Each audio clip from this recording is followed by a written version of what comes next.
Book 19.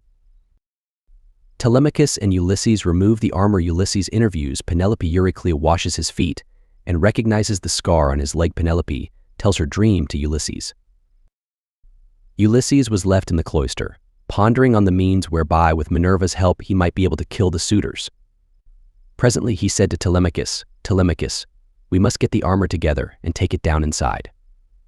Make some excuse when the suitors ask you why you have removed it. Say that you have taken it to be out of the way of the smoke, inasmuch as it is no longer what it was when Ulysses went away, but has become soiled and begrimed with soot. Add to this more particularly that you are afraid Jove may set them on to quarrel over their wine, and that they may do each other some harm which may disgrace both banquet and wooing, for the sight of arms sometimes tempts people to use them."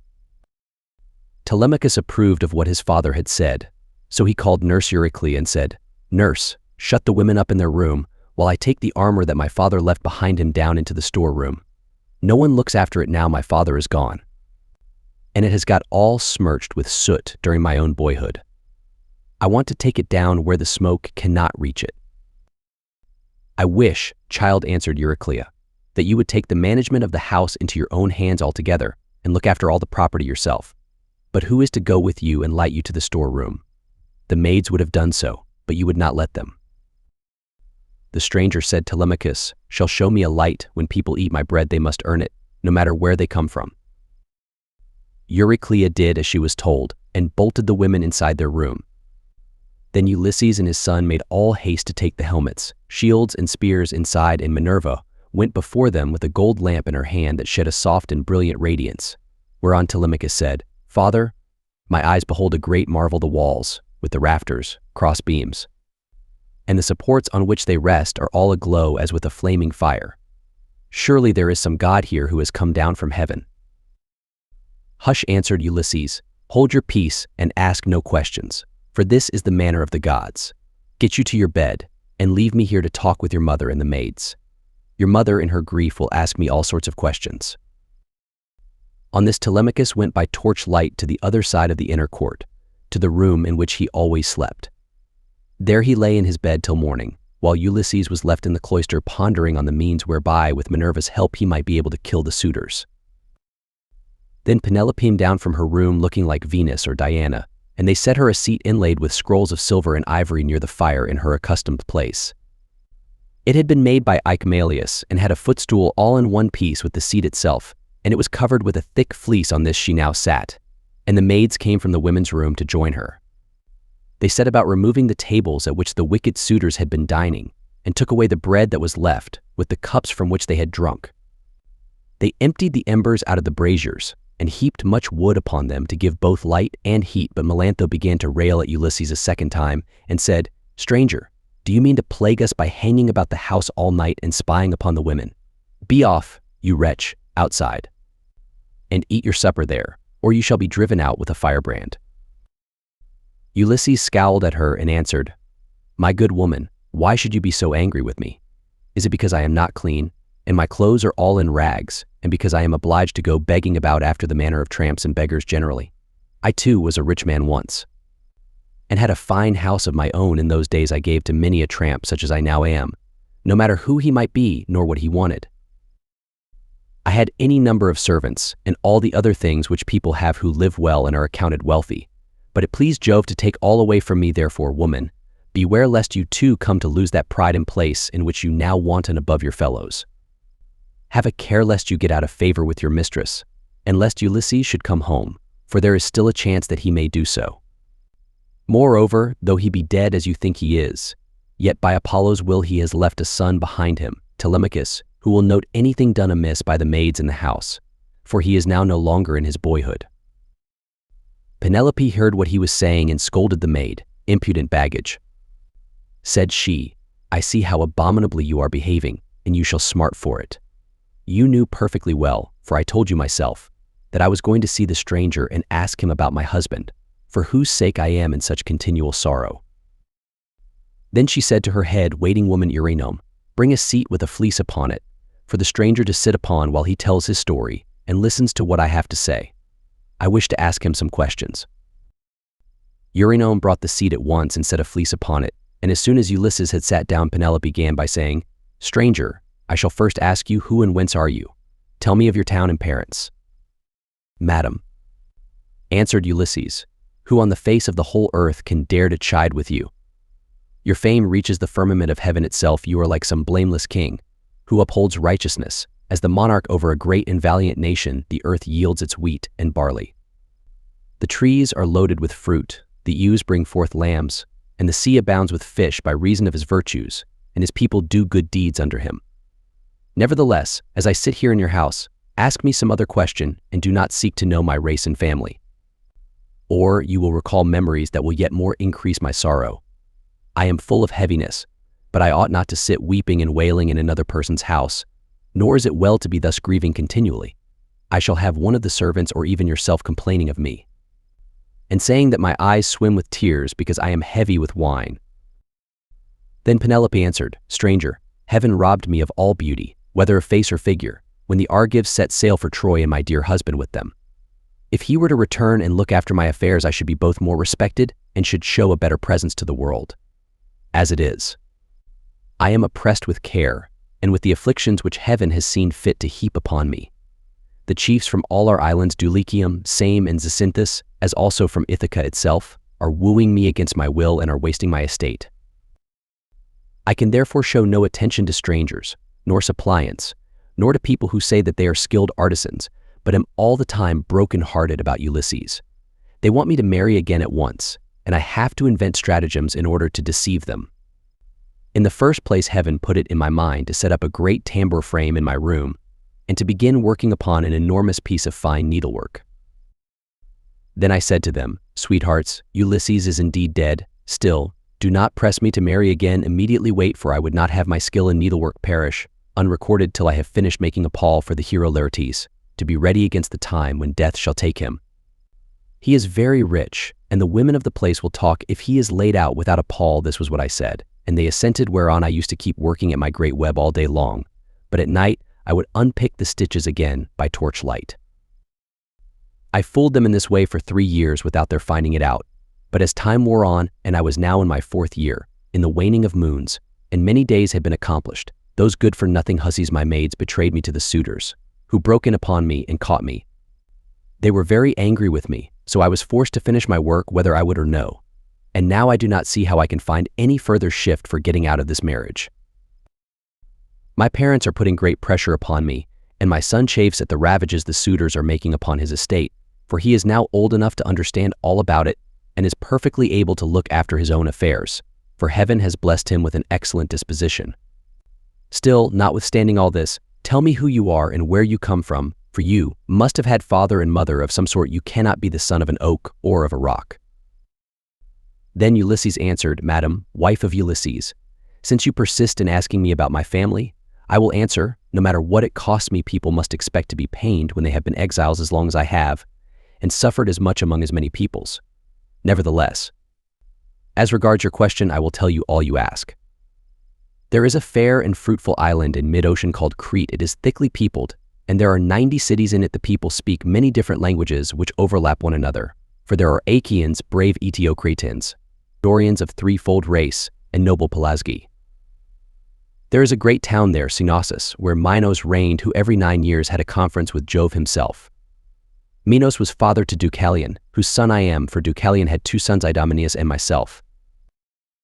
Idomeneus sailed for Troy, and I, who am the younger, am called Aethon. My brother, however, was at once the older and the more valiant of the 2. Hence it was in Crete that I saw Ulysses and showed him hospitality, for the winds took him there as he was on his way to Troy. Carrying him out of his course from Cape Malea, and leaving him in Amnisus off the cave of Ilithuia, where the harbors are difficult to enter, and he could hardly find shelter from the winds that were then raging. As soon as he got there, he went into the town and asked for Idomeneus, claiming to be his old and valued friend, but Idomeneus had already set sail for Troy some 10 or 12 days earlier, so I took him to my own house and showed him every kind of hospitality, for I had abundance of everything. Moreover, I fed the men who were with him with barley meal from the public store, and got subscriptions of wine and oxen for them to sacrifice to their heart's content. They stayed with me 12 days, for there was a gale blowing from the north so strong that one could hardly keep one's feet on land. I suppose some unfriendly god had raised it for them, but on the 13th day the wind dropped, and they got away. Many a plausible tale did Ulysses further tell her, and Penelope wept as she listened, for her heart was melted. As the snow wastes upon the mountain tops when the winds from south, east, and west have breathed upon it and thawed it till the rivers run bank full with water, even so did her cheeks overflow with tears for the husband who was all the time sitting by her side. Ulysses felt for her and was sorry for her, but he kept his eyes as hard as horn or iron without letting them so much as quiver, so cunningly did he restrain his tears. Then, when she had relieved herself by weeping, she turned to him again and said, "Now, stranger, I shall put you to the test and see whether or no you really did entertain my husband and his men, as you say you did. Tell me, then, how he was dressed, what kind of a man he was to look at." And so also with his companions. "Madam," answered Ulysses, "it is such a long time ago that I can hardly say.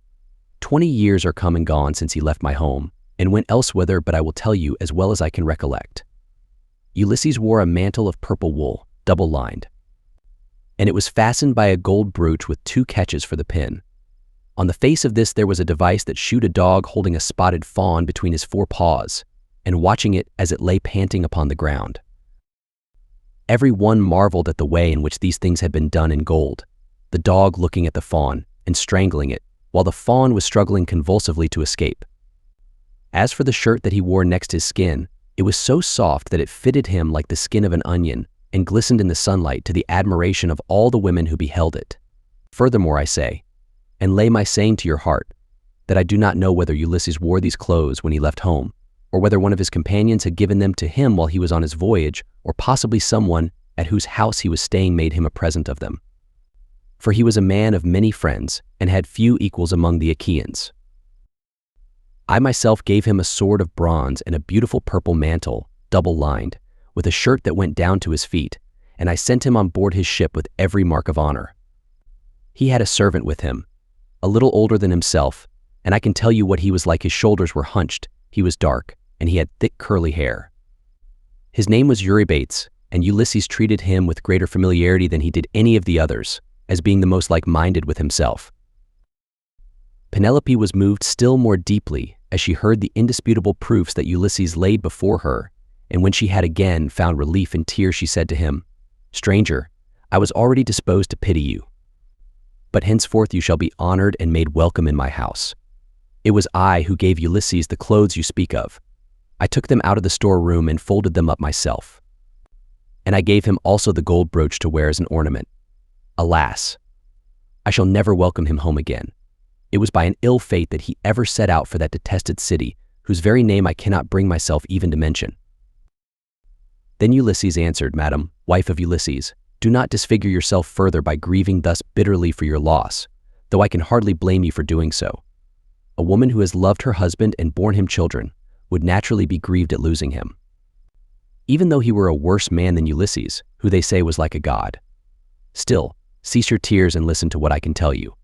I will hide nothing from you, and can say with perfect truth that I have lately heard of Ulysses as being alive, and on his way home he is among the Thesprotians, and is bringing back much valuable treasure that he has begged from one and another of them, but his ship and all his crew were lost as they were leaving the Thrinacian island, for Jove and the sun god were angry with him because his men had slaughtered the sun god's cattle, and they were all drowned to a man. But Ulysses stuck to the keel of the ship and was drifted on to the land of the Phaeacians, who are near of kin to the immortals, and who treated him as though he had been a god, giving him many presents and wishing to escort him home safe and sound. In fact, Ulysses would have been here long ago, had he not thought better to go from land to land gathering wealth, for there is no man living who is so wily as he is. There is no one can compare with him. Fighting king of the Thesprotians told me all this, and he swore to me making drink offerings in his house as he did, so that the ship was by the waterside, and the crew found who would take Ulysses to his own country. He sent me off first, for there happened to be a Thesprotian ship sailing for the wheat-growing island of Dulichium, but he showed me all the treasure Ulysses had got together, and he had enough lying in the house of King Phaedon to keep his family for 10 generations. But the king said Ulysses had gone to Dodona, that he might learn Jove's mind from the high oak tree, and know whether after so long an absence he should return to Ithaca openly or in secret. So you may know he is safe, and will be here shortly. He is close at hand, and cannot remain away from home much longer. Nevertheless, I will confirm my words with an oath, and call Jove, who is the first and mightiest of all gods, to witness, as also that hearth of Ulysses to which I have now come, that all I have spoken shall surely come to pass. Ulysses will return in this self-same year with the end of this moon, and the beginning of the next he will be here. May it be even so. Answered Penelope, if your words come true, you shall have such gifts and such good will from me, that all who see you shall congratulate you, but I know very well how it will be. Ulysses will not return, neither will you get your escort hence, for so surely as that Ulysses ever was. There are now no longer any such masters in the house as he was, to receive honorable strangers, or to further them on their way home. And now, you maids, wash his feet for him, and make him a bed on a couch with rugs and blankets, that he may be warm and quiet till morning. Then, at daybreak, wash him and anoint him again, that he may sit in the cloister and take his meals with Telemachus.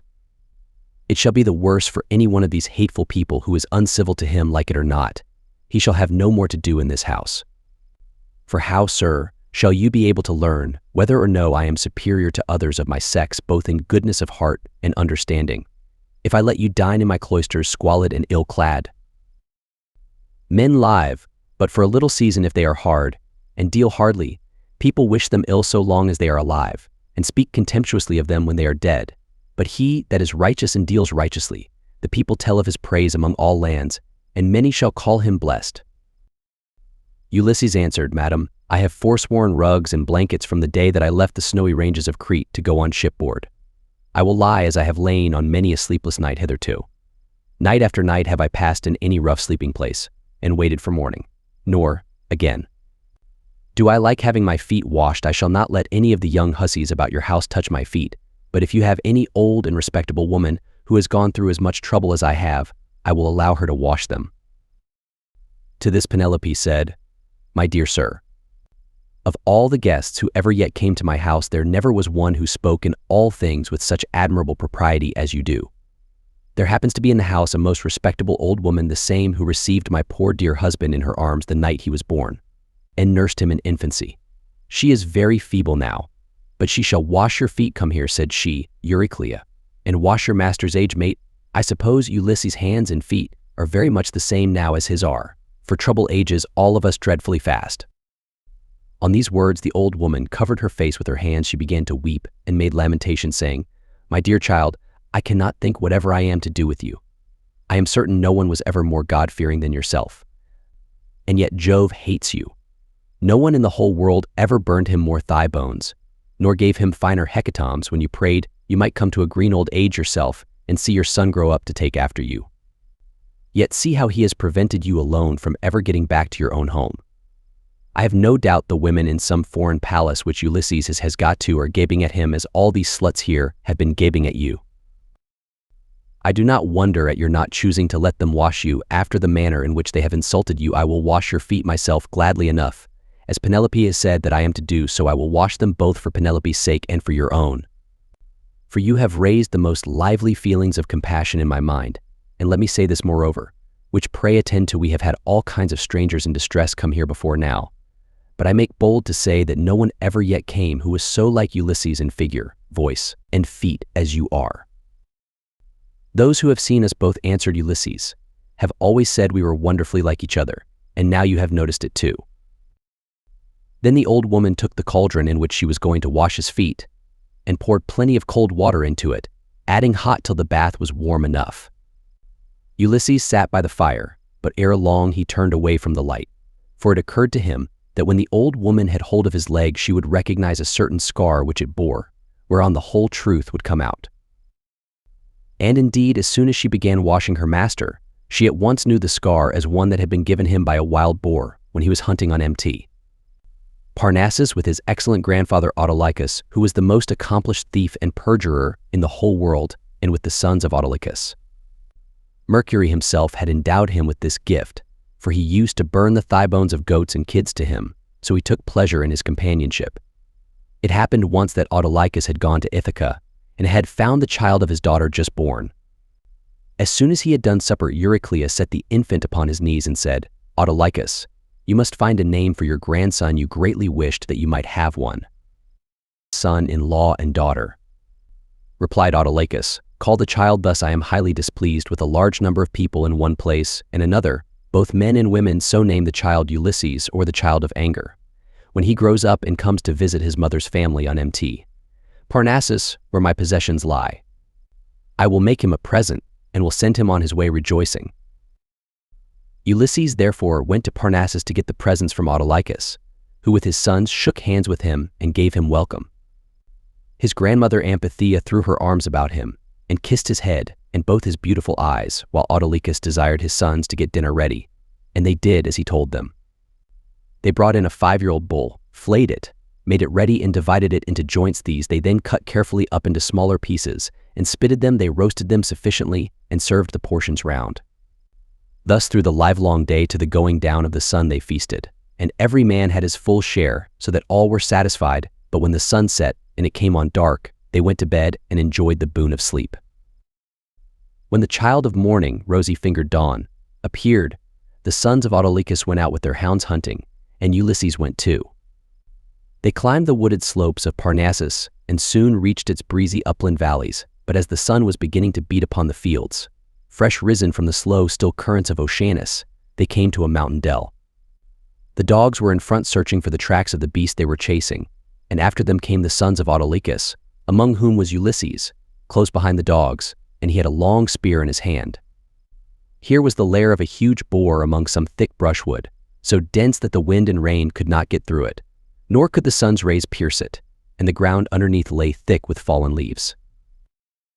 The boar heard the noise of the men's feet, and the hounds baying on every side as the huntsmen came up to him, so he rushed from his lair, raised the bristles on his neck, and stood at bay with fire flashing from his eyes.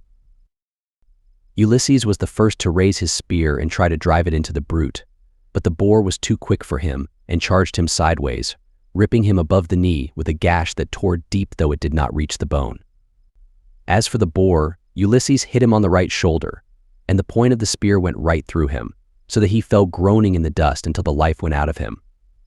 The sons of Autolycus busied themselves with the carcass of the boar, and bound Ulysses wound. Then, after saying a spell to stop the bleeding, they went home as fast as they could. But when Autolycus and his sons had thoroughly healed Ulysses, they made him some splendid presents, and sent him back to Ithaca with much mutual goodwill. When he got back, his father and mother were rejoiced to see him, and asked him all about it, and how he had hurt himself to get the scar. So he told them how the boar had ripped him when he was out hunting with Autolycus and his sons on Mt. Parnassus. As soon as Euryclea had got the scarred limb in her hands and had well hold of it, she recognized it and dropped the foot at once. The leg fell into the bath, which rang out and was overturned, so that all the water was spilt on the ground. Euryclea's eyes between her joy and her grief filled with tears, and she could not speak, but she caught Ulysses by the beard and said, "My dear child, I am sure you must be Ulysses himself. Only I did not know you till I had actually touched and handled you." As she spoke, she looked towards Penelope, as though wanting to tell her that her dear husband was in the house, but Penelope was unable to look in that direction and observe what was going on, for Minerva had diverted her attention. So Ulysses caught Euryclea by the throat with his right hand, and with his left drew her close to him, and said, "Nurse, do you wish to be the ruin of me, you who nursed me at your own breast? Now that after 20 years of wandering I am at last come to my own home again, since it has been borne in upon you by heaven to recognize me, hold your tongue, and do not say a word about it to anyone else in the house. For if you do, I tell you, and it shall surely be, that if heaven grants me to take the lives of these suitors, I will not spare you, though you are my own nurse, when I am killing the other women." "My child," answered Euryclea, "what are you talking about? You know very well that nothing can either bend or break me. I will hold my tongue like a stone or a piece of iron. Furthermore, let me say, and lay my saying to your heart, when heaven has delivered the suitors into your hand. I will give you a list of the women in the house who have been ill-behaved, and of those who are guiltless." And Ulysses answered, "Nurse, you ought not to speak in that way. I am well able to form my own opinion about one and all of them. Hold your tongue and leave everything to heaven." As he said this, Euryclea left the cloister to fetch some more water, for the first had been all spilt, and when she had washed him and anointed him with oil, Ulysses drew his seat nearer to the fire to warm himself, and hid the scar under his rags. Then Penelope began talking to him and said, "Stranger, I should like to speak with you briefly about another matter. It is indeed nearly bedtime for those, at least, who can sleep in spite of sorrow. As for myself, heaven has given me a life of such unmeasurable woe, that even by day, when I am attending to my duties and looking after the servants, I am still weeping and lamenting during the whole time. Then, when night comes, and we all of us go to bed, I lie awake thinking, and my heart becomes a prey to the most incessant and cruel tortures. As the dun nightingale, daughter of Pandarus, sings in the early spring from her seat in shadiest covert hid, and with many a plaintive trill pours out the tale how by mishap she killed her own child Ilus, son of King Zethus. Even so does my mind toss and turn in its uncertainty whether I ought to stay with my son here and safeguard my substance, my bondsmen, and the greatness of my house, out of regard to public opinion and the memory of my late husband, or whether it is not now time for me to go with the best of these suitors who are wooing me and making me such magnificent presents. As long as my son was still young and unable to understand, he would not hear of my leaving my husband's house, but now that he is full grown, he begs and prays me to do so, being incensed at the way in which the suitors are eating up his property. Listen, then, to a dream that I have had and interpret it for me if you can. I have 20 geese about the house that eat mash out of a trough, and of which I am exceedingly fond. I dreamed that a great eagle came swooping down from a mountain and dug his curved beak into the neck of each of them till he had killed them all. Presently he soared off into the sky and left them lying dead about the yard whereon I wept in my dream till all my maids gathered round me, so piteously was I grieving, because the eagle had killed my geese. Then he came back again, and perching on a projecting rafter spoke to me with human voice, and told me to leave off crying. Be of good courage, he said, daughter of Icarius, this is no dream, but a vision of good omen that shall surely come to pass. The geese are the suitors, and I am no longer an eagle, but your own husband, who am come back to you, and who will bring these suitors to a disgraceful end. On this I woke, and when I looked out I saw my geese at the trough eating their mash as usual. This dream, madam, replied Ulysses, can admit but of one interpretation, for had not Ulysses himself told you how it shall be fulfilled? The death of the suitors is portended, and not one single one of them will escape. And Penelope answered, Stranger, dreams are very curious and unaccountable things, and they do not by any means invariably come true. There are two gates through which these unsubstantial fancies proceed. The one is of horn, and the other ivory. Those that come through the gate of ivory are fatuous, but those from the gate of horn mean something to those that see them. I do not think, however, that my own dream came through the gate of horn, though I and my son should be most thankful if it proves to have done so. Furthermore I say, and lay my saying to your heart, the coming dawn will usher in the ill-omened day that is to sever me from the house of Ulysses, for I am about to hold a tournament of axes. My husband used to set up 12 axes in the court, one in front of the other. Like the stays upon which a ship is built, he would then go back from them and shoot an arrow through the whole 12. I shall make the suitors try to do the same thing, and whichever of them can string the bow most easily, and send his arrow through all the 12 axes, him will I follow, and quit this house of my lawful husband, so goodly and so abounding in wealth. But even so, I doubt not that I shall remember it in my dreams. Then Ulysses answered, Madam, wife of Ulysses, you need not defer your tournament, for Ulysses will return ere ever they can string the bow, handle it how they will, and send their arrows through the iron. To this Penelope said, As long, sir, as you will sit here and talk to me, I can have no desire to go to bed. Still, people cannot do permanently without sleep. And heaven has appointed us dwellers on earth a time for all things. I will therefore go upstairs and recline upon that couch which I have never ceased to flood with my tears from the day Ulysses set out for the city with a hateful name. She then went upstairs to her own room, not alone, but attended by her maidens, and when there she lamented her dear husband till Minerva shed sweet sleep over her eyelids. Book 20. Ulysses cannot sleep. Penelope's prayer to Diana. The two signs from heaven, Eumaeus and Phyleus and Fallacius, arrive. The suitors dine. Ctesippus throws an ox's foot at Ulysses. Theoclymenus foretells disaster and leaves the house. Ulysses slept in the cloister upon an undressed bullock's hide, on the top of which he threw several skins of the sheep the suitors had eaten, and Eurynome threw a cloak over him after he had laid himself down. There, then, Ulysses lay wakefully brooding upon the way in which he should kill the suitors, and by, the women who had been in the habit of misconducting themselves with them, left the house giggling and laughing with one another. This made Ulysses very angry, and he doubted whether to get up and kill every single one of them then and there, or to let them sleep one more and last time with the suitors.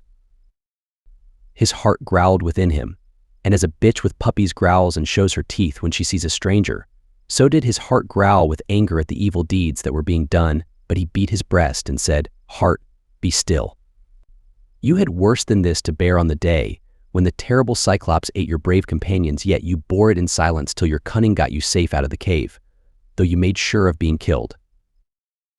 Thus he chided with his heart and checked it into endurance, but he tossed about as one who turns a paunch full of blood and fat in front of a hot fire, doing it first on one side and then on the other, that he may get it cooked as soon as possible. Even so did he turn himself about from side to side, thinking all the time how, single-handed as he was, he should contrive to kill so large a body of men as the wicked suitors. But by and by Minerva came down from heaven in the likeness of a woman and hovered over his head, saying, "My poor unhappy man, why do you lie awake in this way? This is your house, your wife is safe inside it, and so is your son, who is just such a young man as any father may be proud of." "Goddess," answered Ulysses, "all that you have said is true, but I am in some doubt as to how I shall be able to kill these wicked suitors single-handed, seeing what a number of them there always are. And there is this further difficulty, which is still more considerable. Supposing that with Jove's and your assistance I succeed in killing them, I must ask you to consider where I am to escape to from their avengers when it is all over." "For shame." Replied Minerva, "Why, anyone else would trust a worse ally than myself, even though that ally were only a mortal and less wise than I am. Am I not a goddess? And have I not protected you throughout in all your troubles? I tell you plainly that even though there were 50 bands of men surrounding us and eager to kill us, you should take all their sheep and cattle and drive them away with you. But go to sleep. It is a very bad thing to lie awake all night, and you shall be out of your troubles before long." As she spoke, she shed sleep over his eyes, and then went back to Olympus. While Ulysses was thus yielding himself to a very deep slumber that eased the burden of his sorrows, his admirable wife awoke, and sitting up in her bed began to cry. When she had relieved herself by weeping, she prayed to Diana, saying, "Great goddess Diana, daughter of Jove, drive an arrow into my heart and slay me, or let some whirlwind snatch me up and bear me through paths of darkness till it drop me into the mouths of overflowing Oceanus, as it did the daughters of Pandarus." The daughters of Pandarus lost their father and mother, for the gods killed them, so they were left orphans. But Venus took care of them and fed them on cheese, honey, and sweet wine. Juno taught them to excel all women in beauty of form, and understanding Diana gave them an imposing presence, and Minerva endowed them with every kind of accomplishment. But one day when Venus had gone up to Olympus to see Jove about getting them married, for well, does he know both what shall happen and what not happen to everyone, the storm winds came and spirited them away to become handmaids to the dread Erinyes. Even so I wish that the gods who live in heaven would hide me from mortal sight, or that fair Diana might strike me, for I would fain go even beneath the sad earth, if I might do so still looking towards Ulysses only, and without having to yield myself to a worse man than he was. Besides, no matter how much people may grieve by day, they can put up with it so long as they can sleep at night, for when the eyes are closed in slumber people forget good and ill alike, whereas my misery haunts me even in my dreams. This very night methought there was one lying by my side, who was like Ulysses as he was when he went away with his host, and I rejoiced, for I believed that it was no dream, but the very truth itself. On this the day broke, but Ulysses heard the sound of her weeping, and it puzzled him, for it seemed as though she already knew him and was by his side. Then he gathered up the cloak and the fleeces on which he had lain, and set them on a seat in the cloister, but he took the bullock's hide out into the open. He lifted up his hands to heaven and prayed, saying, "Father Jove, since you have seen fit to bring me over land and sea to my own home after all the afflictions you have laid upon me, give me a sign out of the mouth of some one or other of those who are now waking within the house, and let me have another sign of some kind from outside." Thus did he pray. Jove heard his prayer and forthwith thundered high up among the clouds from the splendor of Olympus, and Ulysses was glad when he heard it. At the same time within the house, a miller woman from hard by in the mill room lifted up her voice and gave him another sign. There were 12 miller women whose business it was to grind wheat and barley, which are the staff of life. The others had ground their task and had gone to take their rest, But this one had not yet finished, for she was not so strong as they were, and when she heard the thunder she stopped grinding and gave the sign to her master. "Father Jove," said she, "you, who rule over heaven and earth, you have thundered from a clear sky, without so much as a cloud in it, and this means something for somebody grant the prayer. Then, of me your poor servant who calls upon you. And let this be the very last day that the suitors dine in the house of Ulysses. They have worn me out with labor of grinding meal for them, and I hope they may never have another dinner anywhere at all." Ulysses was glad when he heard the omens conveyed to him by the woman's speech, and by the thunder, for he knew they meant that he should avenge himself on the suitors. Then the other maids in the house rose and lit the fire on the hearth. Telemachus also rose and put on his clothes. He girded his sword about his shoulder, bound his sandals onto his comely feet, and took a doughty spear with a point of sharpened bronze. Then he went to the threshold of the cloister and said to Euryclea, "Nurse, did you make the stranger comfortable both as regards bed and board? Or did you let him shift for himself? For my mother, good woman though she is, has a way of paying great attention to second-rate people, and of neglecting others who are in reality much better men." "Do not find fault, child," said Euryclea, "when there is no one to find fault with. The stranger sat and drank his wine as long as he liked. Your mother did ask him if he would take any more bread, and he said he would not. When he wanted to go to bed, she told the servants to make one for him. But he said he was such a wretched outcast that he would not sleep on a bed, and under blankets he insisted on having an undressed bullock's hide and some sheepskins put for him in the cloister, and I threw a cloak over him myself." Then Telemachus went out of the court to the place where the Achaeans were meeting in assembly. He had his spear in his hand, and he was not alone, for his 2 dogs went with him. But Euryclea called the maids and said, "Come, wake up, set about sweeping the cloisters and sprinkling them with water, to lay the dust, put the covers on the seats, wipe down the tables. Some of you, with a wet sponge, clean out the mixing jugs and the cups. And go for water from the fountain at once. The suitors will be here directly. They will be here early, for it is a feast day." Thus did she speak, and they did even as she had said. 20 of them went to the fountain for water, and the others set themselves busily to work about the house. The men who were in attendance on the suitors also came up and began chopping firewood. By and by the women returned from the fountain, and the swineherd came after them with the 3 best pigs he could pick out. These he let feed about the premises, and then he said good-humoredly to Ulysses, "Stranger, are the suitors treating you any better now, or are they as insolent as ever?" "May heaven," answered Ulysses, "requite to them the wickedness with which they deal high-handedly in another man's house without any sense of shame." Thus did they converse. Meanwhile Melanthius the goatherd came up, for he too was bringing in his best goats for the suitors' dinner, and he had 2 shepherds with him. They tied the goats up under the gatehouse, and then Melanthius began gaping at Ulysses. "Are you still here, stranger?" said he, "to pester people by begging about the house? Why can you not go elsewhere? You and I shall not come to an understanding before we have given each other a taste of our fists. You beg without any sense of decency. Are there not feasts elsewhere among the Achaeans, as well as here?" Ulysses made no answer, but bowed his head and brooded. Then a 3rd man, Fallacius, joined them, who was bringing in a barren heifer and some goats. These were brought over by the boatmen who are there to take people over when anyone comes to them.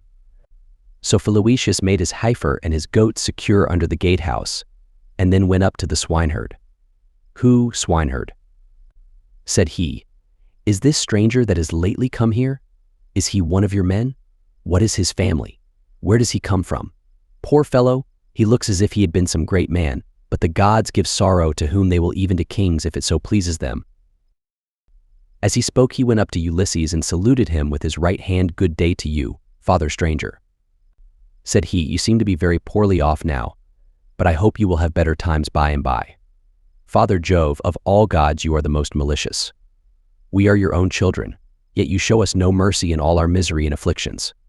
A sweat came over me when I saw this man, and my eyes filled with tears, for he reminds me of Ulysses, who I fear is going about in just such rags as this man's are, if indeed he is still among the living. If he is already dead and in the house of Hades, then alas. For my good master, who made me his stockman when I was quite young among the Cephallenians, and now his cattle are countless, no one could have done better with them than I have, for they have bread like ears of corn. Nevertheless I have to keep bringing them in for others to eat. Who take no heed to his son, though he is in the house, and fear not the wrath of heaven, but are already eager to divide Ulysses' property among them, because he has been away so long.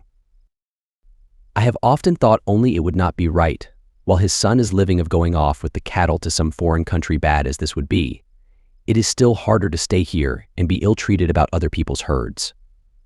My position is intolerable, and I should long since have run away and put myself under the protection of some other chief, only that I believe my poor master will yet return and send all these suitors flying out of the house. Stockman answered Ulysses, "You seem to be a very well-disposed person, and I can see that you are a man of sense. Therefore I will tell you, and will confirm my words with an oath. By Jove, the chief of all gods, and by that hearth of Ulysses to which I am now come. Ulysses shall return before you leave this place, and if you are so minded you shall see him killing the suitors who are now masters here." "If Jove were to bring this to pass," replied the stockman, "you should see how I would do my very utmost to help him." And in like manner Eumaeus prayed that Ulysses might return home. Thus did they converse. Meanwhile the suitors were hatching a plot to murder Telemachus, but a bird flew near them on their left hand, an eagle with a dove in its talons. On this Amphinomus said, "My friends, this plot of ours to murder Telemachus will not succeed. Let us go to dinner instead." The others assented, so they went inside and laid their cloaks on the benches and seats. They sacrificed the sheep, goats, pigs, and the heifer, and when the inward meats were cooked they served them round. They mixed the wine in the mixing bowls, and the swineherd gave every man his cup, while Philesias handed round the bread in the bread baskets, and Melanthius poured them out their wine. Then they laid their hands upon the good things that were before them. Telemachus purposely made Ulysses sit in the part of the cloister that was paved with stone. He gave him a shabby-looking seat at a little table to himself, and had his portion of the inward meats brought to him, with his wine in a gold cup. "Sit there," said he, "and drink your wine among the great people. I will put a stop to the gibes and blows of the suitors, for this is no public house, but belongs to Ulysses and has passed from him to me. Therefore, suitors, keep your hands and your tongues to yourselves, or there will be mischief." The suitors bit their lips and marveled at the boldness of his speech. Then Antinous said, "We do not like such language, but we will put up with it, for Telemachus is threatening us in good earnest. If Jove had let us, we should have put a stop to his brave talk ere now." Thus spoke Antinous, but Telemachus heeded him not.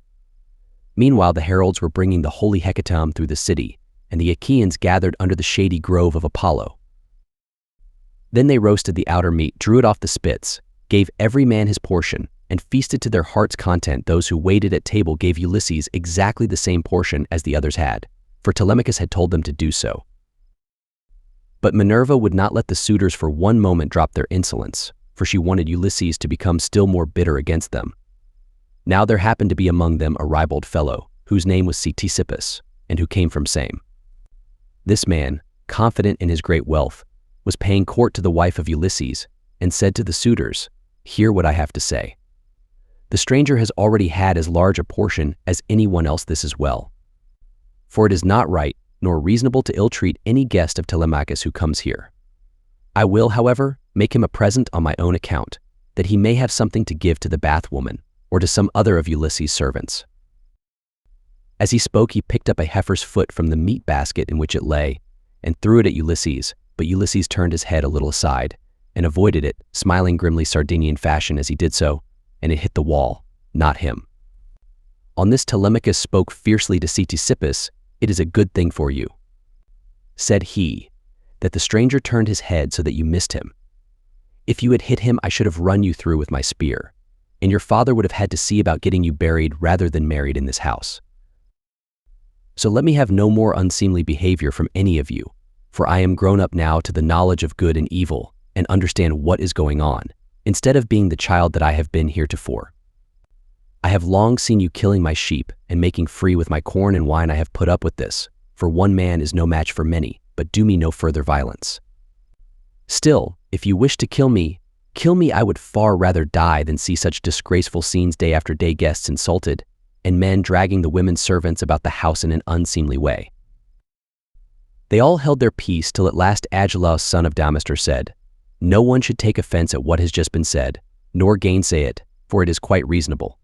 Leave off, therefore, ill-treating the stranger, or any one else of the servants who are about the house. I would say, however, a friendly word to Telemachus and his mother, which I trust may commend itself to both. As long, I would say, as you had ground for hoping that Ulysses would one day come home, no one could complain of your waiting and suffering the suitors to be in your house. It would have been better that he should have returned, but it is now sufficiently clear that he will never do so. Therefore talk all this quietly over with your mother, and tell her to marry the best man, and the one who makes her the most advantageous offer. Thus you will yourself be able to manage your own inheritance, and to eat and drink in peace, while your mother will look after some other man's house, not yours." To this Telemachus answered, "By Jove, Agelaus, and by the sorrows of my unhappy father, who has either perished far from Ithaca, or is wandering in some distant land, I throw no obstacles in the way of my mother's marriage. On the contrary, I urge her to choose whomsoever she will. And I will give her numberless gifts into the bargain, but I dare not insist point blank that she shall leave the house against her own wishes. Heaven forbid that I should do this." Minerva now made the suitors fall to laughing immoderately, and set their wits wandering, but they were laughing with a forced laughter. Their meat became smeared with blood, their eyes filled with tears, and their hearts were heavy with forebodings. Theoclymenus saw this and said, "Unhappy men, what is it that ails you? There is a shroud of darkness drawn over you from head to foot. Your cheeks are wet with tears, the air is alive with wailing voices, the walls and roof beams drip blood. The gate of the cloisters and the court beyond them are full of ghosts trooping down into the night of hell. The sun is blotted out of heaven, and a blighting gloom is over all the land." Thus did he speak, and they all of them laughed heartily. Eurymachus then said, "This stranger who has lately come here has lost his senses. Servants, turn him out into the streets, since he finds it so dark here." But Theoclymenus said, "Eurymachus, you need not send anyone with me. I have eyes, ears, and a pair of feet of my own, to say nothing of an understanding mind. I will take these out of the house with me, for I see mischief overhanging you, from which not one of you men who are insulting people and plotting ill deeds in the house of Ulysses will be able to escape." He left the house as he spoke, and went back to Piraeus, who gave him welcome. But the suitors kept looking at one another, and provoking Telemachus by laughing at the strangers. One insolent fellow said to him, "Telemachus, you are not happy in your guests. First you have this importunate tramp, who comes begging bread and wine, and has no skill for work or for hard fighting, but is perfectly useless. And now here is another fellow who is setting himself up as a prophet. Let me persuade you, for it will be much better to put them on board ship and send them off to the Sicels to sell for what they will bring." Telemachus gave him no heed, but sat silently watching his father, expecting every moment that he would begin his attack upon the suitors. Meanwhile, the daughter of Icarius, wise Penelope, had had a rich seat placed for her facing the court and cloisters, so that she could hear what everyone was saying. The dinner indeed had been prepared amid much merriment. It had been both good and abundant, for they had sacrificed many victims, but the supper was yet to come. And nothing can be conceived more gruesome than the meal which a goddess and a brave man were soon to lay before them, for they had brought their doom upon themselves. Book 21. The Trial of the Axes, during which Ulysses reveals himself to Eumaeus and Phalecius. Minerva now put it in Penelope's mind to make the suitors try their skill with the bow and with the iron axes in contest among themselves, as a means of bringing about their destruction. She went upstairs and got the storeroom key, which was made of bronze and had a handle of ivory. She then went with her maidens into the storeroom at the end of the house, where her husband's treasures of gold, bronze, and wrought iron were kept, and where was also his bow, and the quiver full of deadly arrows that had been given him by a friend whom he had met in Lacedaemon, the son of Eurytus. The two fell in with one another in Messene at the house of Ortolocus, where Ulysses was staying in order to recover a debt that was owing from the whole people, for the Messenians had carried off 300 sheep from Ithaca, and had sailed away with them and with their shepherds. In quest of these Ulysses took a long journey while still quite young, for his father and the other chieftains sent him on a mission to recover them. Iphitus had gone there also to try and get back 12 brood mares that he had lost, and the mule foals that were running with them. These mares were the death of him in the end, for when he went to the house of Jove's son, mighty Hercules, who performed such prodigies of valor, Hercules to his shame killed him, though he was his guest, for he feared not heaven's vengeance, nor yet respected his own table which he had set before Iphitus, but killed him in spite of everything, and kept the mares himself. It was when claiming these that Iphitus met Ulysses, and gave him the bow which mighty Eurytus had been used to carry, and which on his death had been left by him to his son. Ulysses gave him in return a sword and a spear, and this was the beginning of a fast friendship, although they never visited at one another's houses, for Jove's son Hercules killed Iphitus ere they could do so. This bow, then given him by Iphitus, had not been taken with him by Ulysses when he sailed for Troy. He had used it so long as he had been at home, but had left it behind as having been a keepsake from a valued friend. Penelope presently reached the oak threshold of the storeroom. The carpenter had planed this duly, and had drawn a line on it so as to get it quite straight. He had then set the door posts into it and hung the doors. She loosed the strap from the handle of the door, put in the key, and drove it straight home to shoot back the bolts that held the doors. These flew open with a noise like a bull bellowing in a meadow, and Penelope stepped upon the raised platform, where the chests stood in which the fair linen and clothes were laid by, along with fragrant herbs. Reaching thence, she took down the bow with its bow case from the peg on which it hung. She sat down with it on her knees, weeping bitterly as she took the bow out of its case, and when her tears had relieved her, she went to the cloister where the suitors were, carrying the bow and the quiver, with the many deadly arrows that were inside it.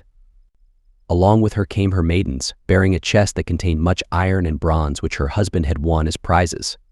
When she reached the suitors, she stood by one of the bearing posts supporting the roof of the cloister, holding a veil before her face, and with a maid on either side of her.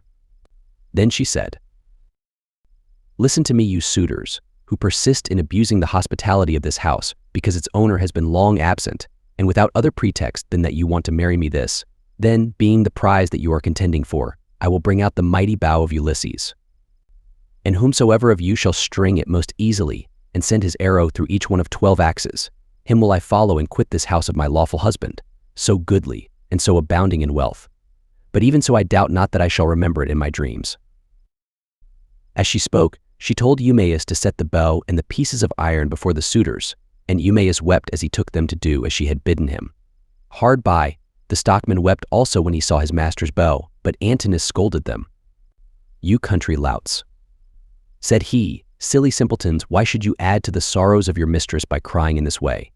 She has enough to grieve her in the loss of her husband. Sit still, therefore, and eat your dinners in silence, or go outside if you want to cry. And leave the bow behind you. We suitors shall have to contend for it with might and main, for we shall find it no light matter to string such a bow as this is. There is not a man of us all who is such another as Ulysses, for I have seen him and remember him, though I was then only a child." This was what he said, but all the time he was expecting to be able to string the bow and shoot through the iron, whereas in fact he was to be the first that should taste of the arrows from the hands of Ulysses, whom he was dishonoring in his own house, egging the others on to do so also. Then Telemachus spoke. "Great heavens," he exclaimed, "Jove must have robbed me of my senses. Here is my dear and excellent mother saying she will quit this house and marry again, yet I am laughing and enjoying myself as though there were nothing happening. But suitors, as the contest has been agreed upon, let it go forward. It is for a woman whose peer is not to be found in Pylos, Argos, or Mycene, nor yet in Ithaca, nor on the mainland. You know this as well as I do. What need have I to speak in praise of my mother? Come on, then, make no excuses for delay, but let us see whether you can string the bow or no. I too will make trial of it, for if I can string it and shoot through the iron, I shall not suffer my mother to quit this house with a stranger, not if I can win the prizes which my father won before me." As he spoke, he sprang from his seat, threw his crimson cloak from him, and took his sword from his shoulder. First he set the axes in a row, in a long groove which he had dug for them, and had made straight by line. Then he stamped the earth tight round them, and everyone was surprised when they saw him set them up so orderly, though he had never seen anything of the kind before. This done, he went on to the pavement to make trial of the bow. Thrice did he tug at it, trying with all his might to draw the string, and thrice he had to leave off, though he had hoped to string the bow and shoot through the iron.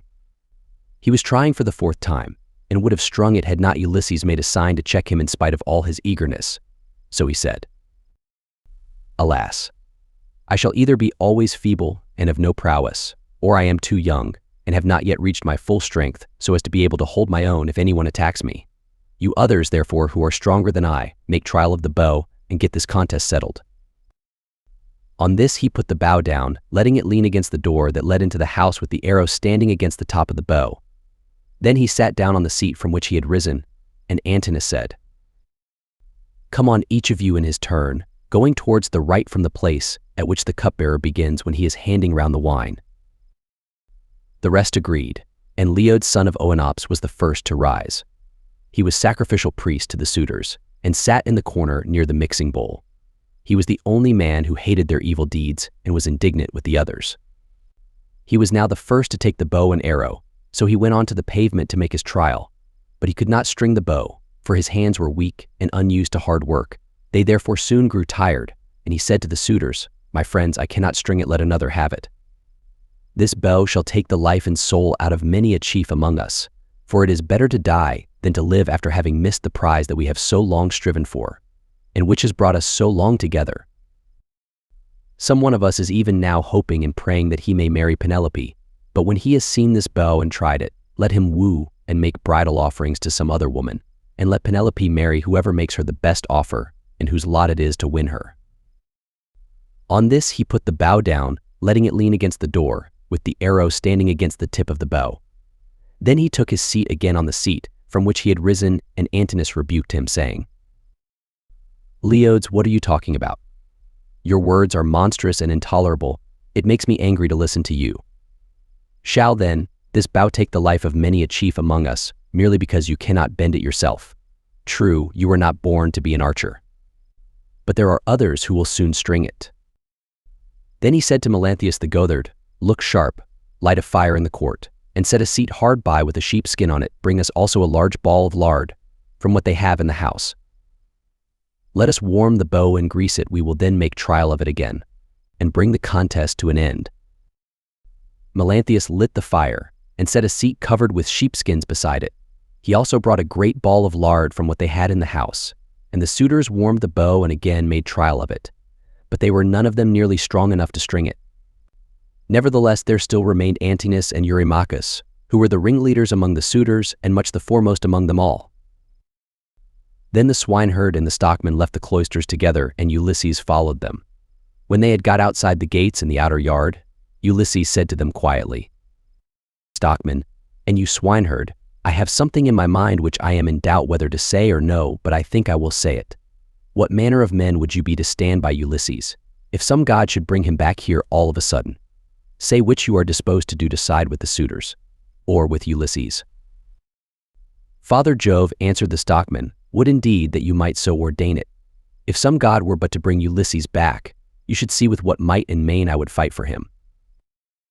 In like words Eumaeus prayed to all the gods that Ulysses might return. When, therefore, he saw for certain what mind they were of, Ulysses said, "It is I, Ulysses, who am here. I have suffered much, but at last, in the 20th year, I am come back to my own country. I find that you two alone of all my servants are glad that I should do so, for I have not heard any of the others praying for my return. To you two, therefore, will I unfold the truth as it shall be. If heaven shall deliver the suitors into my hands, I will find wives for both of you, will give you house and holding close to my own, and you shall be to me as though you were brothers and friends of Telemachus. I will now give you convincing proofs that you may know me and be assured. See, here is the scar from the boar's tooth that ripped me when I was out hunting on Mt. Parnassus with the sons of Autolycus." As he spoke, he drew his rags aside from the great scar, and when they had examined it thoroughly, they both of them wept about Ulysses, threw their arms round him, and kissed his head and shoulders, while Ulysses kissed their hands and faces in return. The sun would have gone down upon their mourning if Ulysses had not checked them and said, "Cease your weeping, lest someone should come outside and see us, and tell those who are within. When you go in, do so separately, not both together. I will go first, and do you follow afterwards. Let this moreover be the token between us. The suitors will all of them try to prevent me from getting hold of the bow and quiver. Do you, therefore, Eumaeus, place it in my hands when you are carrying it about, and tell the women to close the doors of their apartment. If they hear any groaning or uproar, as of men fighting about the house, they must not come out. They must keep quiet, and stay where they are at their work. And I charge you, Philisius, to make fast the doors of the outer court, and to bind them securely at once." When he had thus spoken, he went back to the house and took the seat that he had left. Presently his two servants followed him inside. At this moment the bow was in the hands of Eurymachus, who was warming it by the fire, but even so he could not string it, and he was greatly grieved. He heaved a deep sigh and said, "I grieve for myself, and for us all I grieve that I shall have to forgo the marriage, but I do not care nearly so much about this, for there are plenty of other women in Ithaca and elsewhere. What I feel most is the fact of our being so inferior to Ulysses in strength that we cannot string his bow. This will disgrace us in the eyes of those who are yet unborn." "It shall not be so, Eurymachus," said Antinous, "and you know it yourself. Today is the feast of Apollo throughout all the land. Who can string a bow on such a day as this? Put it on one side. As for the axes, they can stay where they are, for no one is likely to come to the house and take them away. Let the cupbearer go round with his cups, that we may make our drink offerings and drop this matter of the bow. We will tell Melanthius to bring us in some goats tomorrow, the best he has. We can then offer thigh bones to Apollo the mighty archer, and again make trial of the bow, so as to bring the contest to an end." The rest approved his words, and thereon men servants poured water over the hands of the guests, while pages filled the mixing bowls with wine and water and handed it round after giving every man his drink offering. Then, when they had made their offerings and had drunk each as much as he desired, Ulysses craftily said, "Suitors of the illustrious queen, listen that I may speak even as I am minded. I appeal more especially to Eurymachus, and to Antinous, who has just spoken with so much reason. Cease shooting for the present and leave the matter to the gods. But in the morning let heaven give victory to whom it will.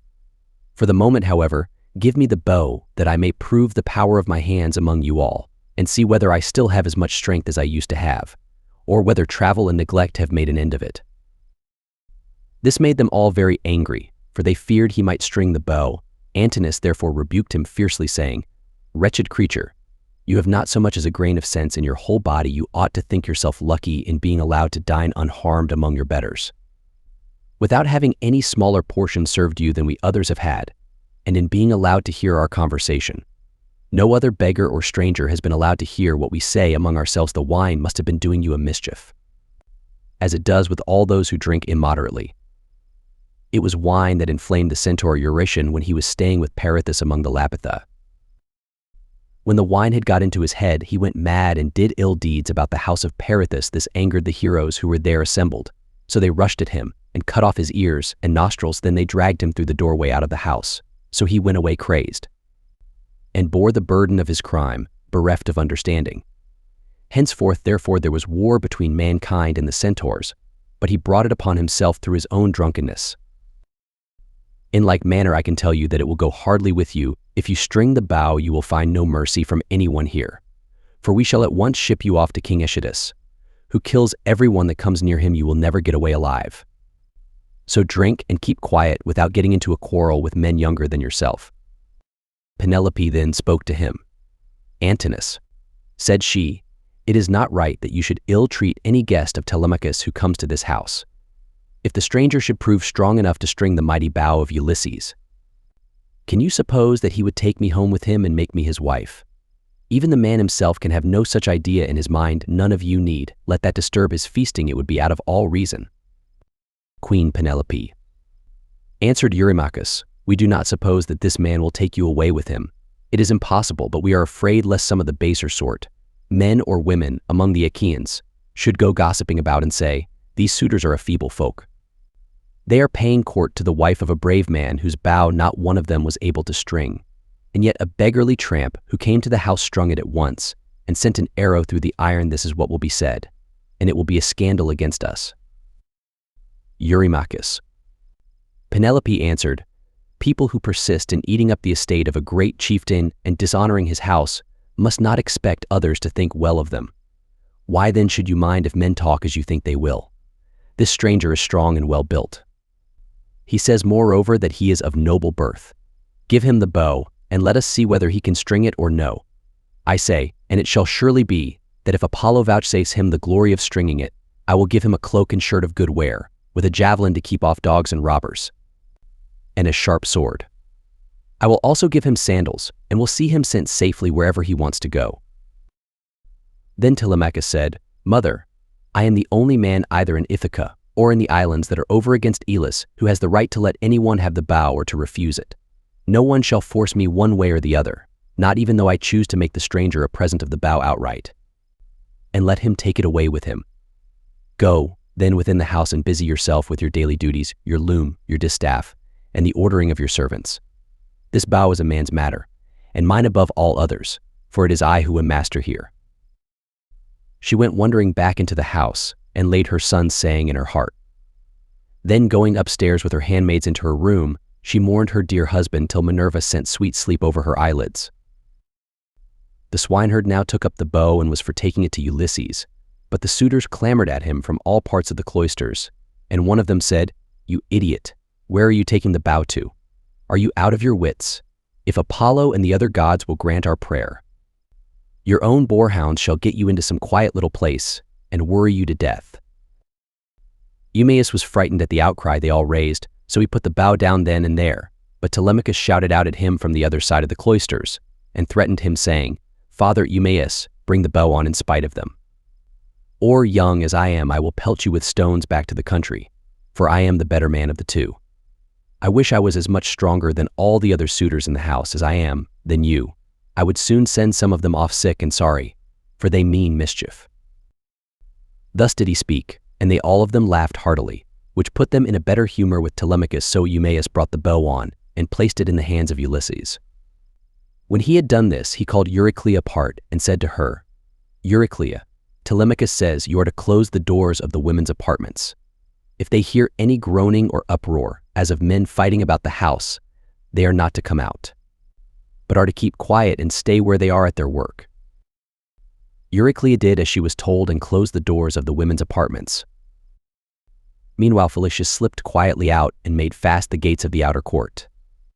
There was a ship's cable of byblos fiber lying in the gatehouse, so he made the gates fast with it and then came in again, resuming the seat that he had left, and keeping an eye on Ulysses, who had now got the bow in his hands and was turning it every way about, and proving it all over to see whether the worms had been eating into its two horns during his absence. Then would one turn towards his neighbor, saying, "This is some tricky old bow fancier. Either he has got one like it at home, or he wants to make one. In such workmanlike style does the old vagabond handle it." Another said, "I hope he may be no more successful in other things than he is likely to be in stringing this bow." But Ulysses, when he had taken it up and examined it all over, strung it as easily as a skilled bard strings a new peg of his lyre and makes the twisted gut fast at both ends. Then he took it in his right hand to prove the string, and it sang sweetly under his touch like the twittering of a swallow. The suitors were dismayed and turned color as they heard it at that moment. Moreover, Jove thundered loudly as a sign, and the heart of Ulysses rejoiced as he heard the omen that the son of scheming Saturn had sent him. He took an arrow that was lying upon the table, for those which the Achaeans were so shortly about to taste were all inside the quiver. He laid it on the centerpiece of the bow, and drew the notch of the arrow and the string toward him, still seated on his seat. When he had taken aim, he let fly, and his arrow pierced every one of the handle holes of the axes from the first onwards till it had gone right through them and into the outer courtyard. Then he said to Telemachus, "Your guest has not disgraced you, Telemachus. I did not miss what I aimed at, and I was not long in stringing my bow. I am still strong, and not as the suitors twit me with being. Now, however, it is time for the Achaeans to prepare supper while there is still daylight, and then otherwise to disport themselves with song and dance, which are the crowning ornaments of a banquet." As he spoke, he made a sign with his eyebrows, and Telemachus girded on his sword, grasped his spear, and stood armed beside his father's seat. Book 22. The killing of the suitors. The maids who have misconducted themselves are made to cleanse the cloisters and are then hanged. Then Ulysses tore off his rags and sprang on to the broad pavement with his bow and his quiver full of arrows. He shed the arrows onto the ground at his feet and said, "The mighty contest is at an end. I will now see whether Apollo will vouchsafe it to me to hit another mark which no man has yet hit." On this he aimed a deadly arrow at Antinous, who was about to take up a two-handled gold cup to drink his wine and already had it in his hands. He had no thought of death, who amongst all the revelers would think that one man, however brave, would stand alone among so many and kill him. The arrow struck Antinous in the throat, and the point went clean through his neck, so that he fell over and the cup dropped from his hand, while a thick stream of blood gushed from his nostrils. He kicked the table from him and upset the things on it, so that the bread and roasted meats were all soiled as they fell over onto the ground. The suitors were in an uproar when they saw that a man had been hit. They sprang in dismay, one and all of them, from their seats, and looked everywhere towards the walls. But there was neither shield nor spear, and they rebuked Ulysses very angrily. "Stranger," said they, "you shall pay for shooting people in this way. You shall see no other contest. You are a doomed man. He whom you have slain was the foremost youth in Ithaca, and the vultures shall devour you for having killed him." Thus they spoke, for they thought that he had killed Antinous by mistake, and did not perceive that death was hanging over the head of every one of them. But Ulysses glared at them and said, "Dogs, did you think that I should not come back from Troy? You have wasted my substance, have forced my women servants to lie with you, and have wooed my wife while I was still living. You have feared neither God nor man, and now you shall die." They turned pale with fear as he spoke, and every man looked round about to see whither he might fly for safety, but Eurymachus alone spoke. "If you are Ulysses," said he, "then what you have said is just. We have done much wrong on your lands and in your house. But Antinous, who was the head in front of the offending, lies low already. It was all his doing. It was not that he wanted to marry Penelope, did not so much care about that. What he wanted was something quite different, and Jove has not vouchsafed it to him. He wanted to kill your son and to be chief man in Ithaca. Now therefore, that he has met the death which was his due, spare the lives of your people. We will make everything good among ourselves, and pay you in full for all that we have eaten and drunk. Each one of us shall pay you a fine worth 20 oxen, and we will keep on giving you gold and bronze till your heart is softened. Until we have done this, no one can complain of your being enraged against us." Ulysses again glared at him and said, "Though you should give me all that you have in the world, both now and all that you ever shall have, I will not stay my hand till I have paid all of you in full. You must fight or fly for your lives, and fly, not a man of you shall." Their hearts sank as they heard him, but Eurymachus again spoke, saying, "My friends, this man will give us no quarter. He will stand where he is and shoot us down till he has killed every man among us. Let us then show fight. Draw your swords, and hold up the tables to shield you from his arrows. Let us have at him with a rush. To drive him from the pavement and doorway, we can then get through into the town, and raise such an alarm as shall soon stay his shooting." As he spoke, he drew his keen blade of bronze, sharpened on both sides, and with a loud cry sprang towards Ulysses. But Ulysses instantly shot an arrow into his breast that caught him by the nipple and fixed itself in his liver. He dropped his sword and fell doubled up over his table. The cup and all the meats went over onto the ground as he smote the earth with his forehead in the agonies of death, and he kicked the stool with his feet until his eyes were closed in darkness. Then Amphinomus drew his sword and made straight at Ulysses to try and get him away from the door, but Telemachus was too quick for him, and struck him from behind the spear, caught him between the shoulders, and went right through his chest, so that he fell heavily to the ground and struck the earth with his forehead. Then Telemachus sprang away from him, leaving his spear still in the body, for he feared that if he stayed to draw it out, some one of the Achaeans might come up and hack at him with his sword, or knock him down. So he set off at a run, and immediately was at his father's side. Then he said, "Father, let me bring you a shield, 2 spears, and a brass helmet for your temples. I will arm myself as well, and will bring other armor for the swineherd and the stockman, for we had better be armed." "Run and fetch them," answered Ulysses, "while my arrows hold out, or when I am alone, they may get me away from the door." Telemachus did as his father said, and went off to the storeroom where the armor was kept. He chose 4 shields, 8 spears, and 4 brass helmets with horsehair plumes. He brought them with all speed to his father, and armed himself first, while the stockman and the swineherd also put on their armor, and took their places near Ulysses. Meanwhile Ulysses, as long as his arrows lasted, had been shooting the suitors one by one, and they fell thick on one another. When his arrows gave out, he set the bow to stand against the end wall of the house by the door post, and hung a shield 4 hides thick about his shoulders.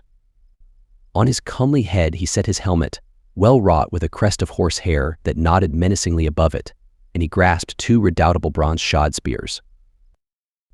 Now there was a trap door on the wall, while at one end of the pavement there was an exit leading to a narrow passage, and this exit was closed by a well-made door. Ulysses told Philœtius to stand by this door and guard it, for only one person could attack it at a time. But Agelaus shouted out, "Cannot someone go up to the trap door and tell the people what is going on? Help would come at once, and we should soon make an end of this man and his shooting." "This may not be," Agelaus. Answered Melanthius, "The mouth of the narrow passage is dangerously near the entrance to the outer court. One brave man could prevent any number from getting in. But I know what I will do. I will bring you arms from the storeroom, for I am sure it is there that Ulysses and his son have put them." On this the goatherd Melanthius went by back passages to the storeroom of Ulysses' house. There he chose 12 shields, with as many helmets and spears, and brought them back as fast as he could to give them to the suitors. Ulysses' heart began to fail him when he saw the suitors putting on their armor and brandishing their spears. He saw the greatness of the danger, and said to Telemachus, "Some one of the women inside is helping the suitors against us, or it may be Melanthius." Telemachus answered, "The fault, father, is mine, and mine only. I left the storeroom door open, and they have kept a sharper lookout than I have. Go, Eumaeus, put the door to, and see whether it is one of the women who is doing this, or whether, as I suspect, it is Melanthius the son of Dolius." Thus did they converse. Meanwhile Melanthius was again going to the storeroom to fetch more armor, but the swineherd saw him and said to Ulysses, who was beside him, "Ulysses, noble son of Laertes, it is that scoundrel Melanthius, just as we suspected, who is going to the storeroom. Say, shall I kill him, if I can get the better of him, or shall I bring him here, that you may take your own revenge for all the many wrongs that he has done in your house?" Ulysses answered, "Telemachus and I will hold these suitors in check. No matter what they do, go back both of you, and bind Melanthius' hands and feet behind him. Throw him into the storeroom and make the door fast behind you, then fasten a noose about his body, and string him close up to the rafters from a high-bearing post, that he may linger on in an agony." Thus did he speak, and they did even as he had said. They went to the storeroom, which they entered before Melanthius saw them, for he was busy searching for arms in the innermost part of the room. So the two took their stand on either side of the door and waited. By and by Melanthius came out with a helmet in one hand, and an old dry-rotted shield in the other, which had been borne by Laertes when he was young, but which had been long since thrown aside, and the straps had become unsewn on this. The two seized him, dragged him back by the hair, and threw him struggling to the ground. They bent his hands and feet well behind his back, and bound them tight with a painful bond as Ulysses had told them. Then they fastened a noose about his body and strung him up from a high pillar till he was close up to the rafters, and over him did you then vaunt, O swineherd Eumaeus, saying, "Melanthius, you will pass the night on a soft bed as you deserve. You will know very well when morning comes from the streams of Oceanus, and it is time for you to be driving in your goats for the suitors to feast on." There, then, they left him in very cruel bondage, and having put on their armor they closed the door behind them, and went back to take their places by the side of Ulysses, whereon the 4 men stood in the cloister, fierce and full of fury. Nevertheless, those who were in the body of the court were still both brave and many. Then Jove's daughter Minerva came up to them, having assumed the voice and form of Mentor. Ulysses was glad when he saw her and said, "Mentor, lend me your help, and forget not your old comrade, nor the many good turns he has done you. Besides, you are my age mate." But all the time he felt sure it was Minerva, and the suitors from the other side raised an uproar when they saw her. Agelaus was the first to reproach her. "Mentor," he cried, "do not let Ulysses beguile you into siding with him and fighting the suitors. This is what we will do when we have killed these people. Father and son, we will kill you too. You shall pay for it with your head, and when we have killed you, we will take all you have, indoors or out, and bring it into hotch-pot with Ulysses' property. We will not let your sons live in your house, nor your daughters, nor shall your widow continue to live in the city of Ithaca." This made Minerva still more furious, so she scolded Ulysses very angrily. "Ulysses," said she, "your strength and prowess are no longer what they were when you fought for 9 long years among the Trojans about the noble lady Helen. You killed many a man in those days, and it was through your stratagem that Priam's city was taken. How comes it that you are so lamentably less valiant now that you are on your own ground, face to face with the suitors in your own house? Come on, my good fellow, stand by my side and see how Mentor, son of Alcimus, shall fight your foes and requite your kindnesses conferred upon him." But she would not give him full victory as yet, for she wished still further to prove his own prowess and that of his brave son. So she flew up to one of the rafters in the roof of the cloister and sat upon it in the form of a swallow. Meanwhile Agelaus, son of Damastor Eurynomus, Amphimedan, Demoptolemus, Pisander, and Polybus, son of Polyctor, bore the brunt of the fight upon the suitors' side. Of all those who were still fighting for their lives, they were by far the most valiant, for the others had already fallen under the arrows of Ulysses. Agelaus shouted to them and said, "My friends, he will soon have to leave off, for Mentor has gone away after having done nothing for him but brag.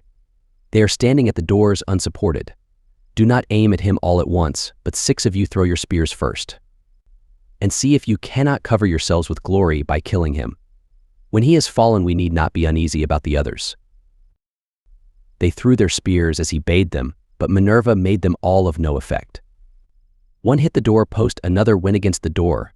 The pointed shaft of another struck the wall, and as soon as they had avoided all the spears of the suitors, Ulysses said to his own men, "My friends, I should say we too had better let drive into the middle of them, or they will crown all the harm they have done us by killing us outright." They therefore aimed straight in front of them and threw their spears. Ulysses killed Demoptolemus, Telemachus Euryades, Eumaeus Elatus, while the stockmen killed Pisander. These all bit the dust, and as the others drew back into a corner, Ulysses and his men rushed forward and regained their spears by drawing them from the bodies of the dead. The suitors now aimed a second time, but again Minerva made their weapons for the most part without effect. One hit a bearing post of the cloister, another went against the door, while the pointed shaft of another struck the wall. Still, Amphimaedon just took a piece of the top skin from off Telemachus's wrist, and Ctesippus managed to graze Eumaeus's shoulder above his shield, but the spear went on and fell to the ground. Then Ulysses and his men let drive into the crowd of suitors. Ulysses hit Eurydamas, Telemachus Amphimaedon, and Eumaeus Polybus. After this the stockman hit Ctesippus in the breast, and taunted him, saying, "Foul-mouthed son of Polytherses, do not be so foolish as to talk wickedly another time, but let heaven direct your speech. For the gods are far stronger than men. I make you a present of this advice to repay you for the foot which you gave Ulysses when he was begging about in his own house." Thus spoke the stockman, and Ulysses struck the son of Damastor with a spear in close fight, while Telemachus hit Leocritus son of Evenor in the belly, and the dart went clean through him, so that he fell forward full on his face upon the ground. Then Minerva from her seat on the rafter held up her deadly aegis, and the hearts of the suitors quailed. They fled to the other end of the court like a herd of cattle maddened by the gadfly in early summer, when the days are at their longest. As eagle-beaked, crook-taloned vultures from the mountains swoop down on the smaller birds that cower in flocks upon the ground, and kill them, for they cannot either fight or fly, and lookers on enjoy the sport, even so did Ulysses and his men fall upon the suitors, and smite them on every side. They made a horrible groaning as their brains were being battered in, and the ground seethed with their blood. Leodes then caught the knees of Ulysses and said, "Ulysses, I beseech you, have mercy upon me and spare me. I never wronged any of the women in your house, either in word or deed, and I tried to stop the others. I saw them, but they would not listen. And now they are paying for their folly. I was their sacrificing priest. If you kill me, I shall die without having done anything to deserve it, and shall have got no thanks for all the good that I did." Ulysses looked sternly at him and answered, "If you were their sacrificing priest, you must have prayed many a time that it might be long before I got home again, and that you might marry my wife and have children by her. Therefore you shall die." With these words he picked up the sword that Agelaus had dropped when he was being killed, and which was lying upon the ground. Then he struck Leodes on the back of his neck, so that his head fell rolling in the dust while he was yet speaking. The minstrel Pemeus son of Terps, he who had been forced by the suitors to sing to them, now tried to save his life. He was standing near towards the trap door, and held his lyre in his hand. He did not know whether to fly out of the cloister and sit down by the altar of Jove that was in the outer court, and on which both Laertes and Ulysses had offered up the thigh bones of many an ox, or whether to go straight up to Ulysses and embrace his knees. But in the end he deemed it best to embrace Ulysses' knees. So he laid his lyre on the ground between the mixing bowl and the silver-studded seat. Then going up to Ulysses he caught hold of his knees and said, "Ulysses, I beseech you, have mercy on me and spare me. You will be sorry for it afterwards if you kill a bard who can sing both for gods and men as I can. I make all my lays myself, and heaven visits me with every kind of inspiration. I would sing to you as though you were a god. Do not therefore be in such a hurry to cut my head off. Your own son Telemachus will tell you that I did not want to frequent your house and sing to the suitors after their meals, but they were too many and too strong for me, so they made me." Telemachus heard him, and at once went up to his father. "Hold," he cried, "the man is guiltless. Do him no hurt, and we will spare Medon too, who was always good to me when I was a boy, unless Phalecius or Eumaeus has already killed him. Or he has fallen in your way when you were raging about the court." Maiden caught these words of Telemachus, for he was crouching under a seat beneath which he had hidden by covering himself up with a freshly flayed heifer's hide, so he threw off the hide, went up to Telemachus, and laid hold of his knees. "Here I am, my dear sir," said he. "Stay your hand, therefore, and tell your father, or he will kill me in his rage against the suitors for having wasted his substance and been so foolishly disrespectful to yourself." Ulysses smiled at him and answered, "Fear not, Telemachus has saved your life, that you may know in future, and tell other people, how greatly better good deeds prosper than evil ones. Go therefore outside the cloisters into the outer court, and be out of the way of the slaughter, you and the bard, while I finish my work here inside." The pair went into the outer court as fast as they could, and sat down by Jove's great altar, looking fearfully round, and still expecting that they would be killed. Then Ulysses searched the whole court carefully over, to see if anyone had managed to hide himself and was still living, but he found them all lying in the dust and weltering in their blood.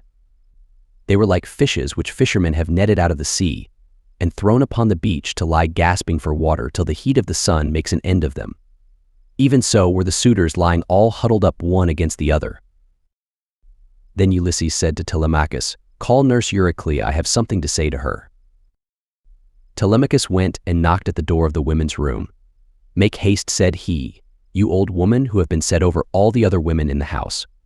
Come outside, my father wishes to speak to you." When Euryclea heard this, she unfastened the door of the women's room and came out, following Telemachus. She found Ulysses among the corpses, bespattered with blood and filth, like a lion that has just been devouring an ox, and his breast and both his cheeks are all bloody, so that he is a fearful sight. Even so was Ulysses besmirched from head to foot with gore. When she saw all the corpses and such a quantity of blood, she was beginning to cry out for joy, for she saw that a great deed had been done, but Ulysses checked her. "Old woman," said he, "rejoice in silence, restrain yourself, and do not make any noise about it. It is an unholy thing to vaunt over dead men. Heaven's doom and their own evil deeds have brought these men to destruction, for they respected no man in the whole world, neither rich nor poor, who came near them, and they have come to a bad end as a punishment for their wickedness and folly. Now, however, tell me which of the women in the house have misconducted themselves, and who are innocent." "I will tell you the truth," my son answered Euryclea. "There are 50 women in the house whom we teach to do things, such as carding wool, and all kinds of household work. Of these, 12 in all have misbehaved, and have been wanting in respect to me, and also to Penelope. They showed no disrespect to Telemachus, for he is only lately grown, and his mother never permitted him to give orders to the female servants. But let me go upstairs and tell your wife all that has happened, for some god has been sending her to sleep." "Do not wake her yet," answered Ulysses, "but tell the women who have misconducted themselves to come to me." Euryclea left the cloister to tell the women, and make them come to Ulysses. In the meantime he called Telemachus, the stockman, and the swineherd. "Begin," said he, "to remove the dead, and make the women help you. Then get sponges and clean water to swill down the tables and seats. When you have thoroughly cleansed the whole cloisters, take the women into the space between the domed room and the wall of the outer court, and run them through with your swords till they are quite dead, and have forgotten all about love and the way in which they used to lie in secret with the suitors." On this the women came down in a body, weeping and wailing bitterly. First they carried the dead bodies out, and propped them up against one another in the gatehouse. Ulysses ordered them about and made them do their work quickly, so they had to carry the bodies out. When they had done this, they cleaned all the tables and seats with sponges and water, while Telemachus and the 2 others shoveled up the blood and dirt from the ground, and the women carried it all away and put it out of doors. Then, when they had made the whole place quite clean and orderly, they took the women out and hemmed them in the narrow space between the wall of the domed room and that of the yard, so that they could not get away. And Telemachus said to the other 2, "I shall not let these women die a clean death, for they were insolent to me and my mother, and used to sleep with the suitors." So saying, he made a ship's cable fast to one of the bearing posts that supported the roof of the domed room, and secured it all around the building, at a good height, lest any of the women's feet should touch the ground.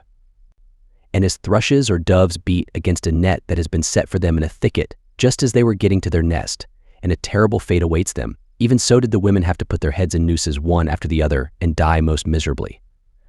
Their feet moved convulsively for a while, but not for very long. As for Melanthius, they took him through the cloister into the inner court. There they cut off his nose and his ears, they drew out his vitals, and gave them to the dogs raw, and then in their fury they cut off his hands and his feet.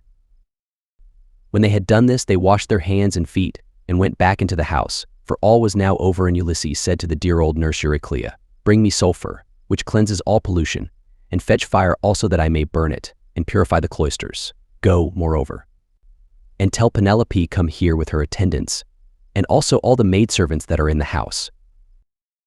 "All that you have said is true," answered Euryclea, "but let me bring you some clean clothes, a shirt and cloak. Do not keep these rags on your back any longer. It is not right." "First light me a fire," replied Ulysses. She brought the fire and sulfur, as he had bidden her, and Ulysses thoroughly purified the cloisters in both the inner and outer courts. Then she went inside to call the women and tell them what had happened, whereon they came from their apartment with torches in their hands and pressed round Ulysses to embrace him, kissing his head and shoulders and taking hold of his hands. It made him feel as if he should like to weep, for he remembered every one of them. Book 23.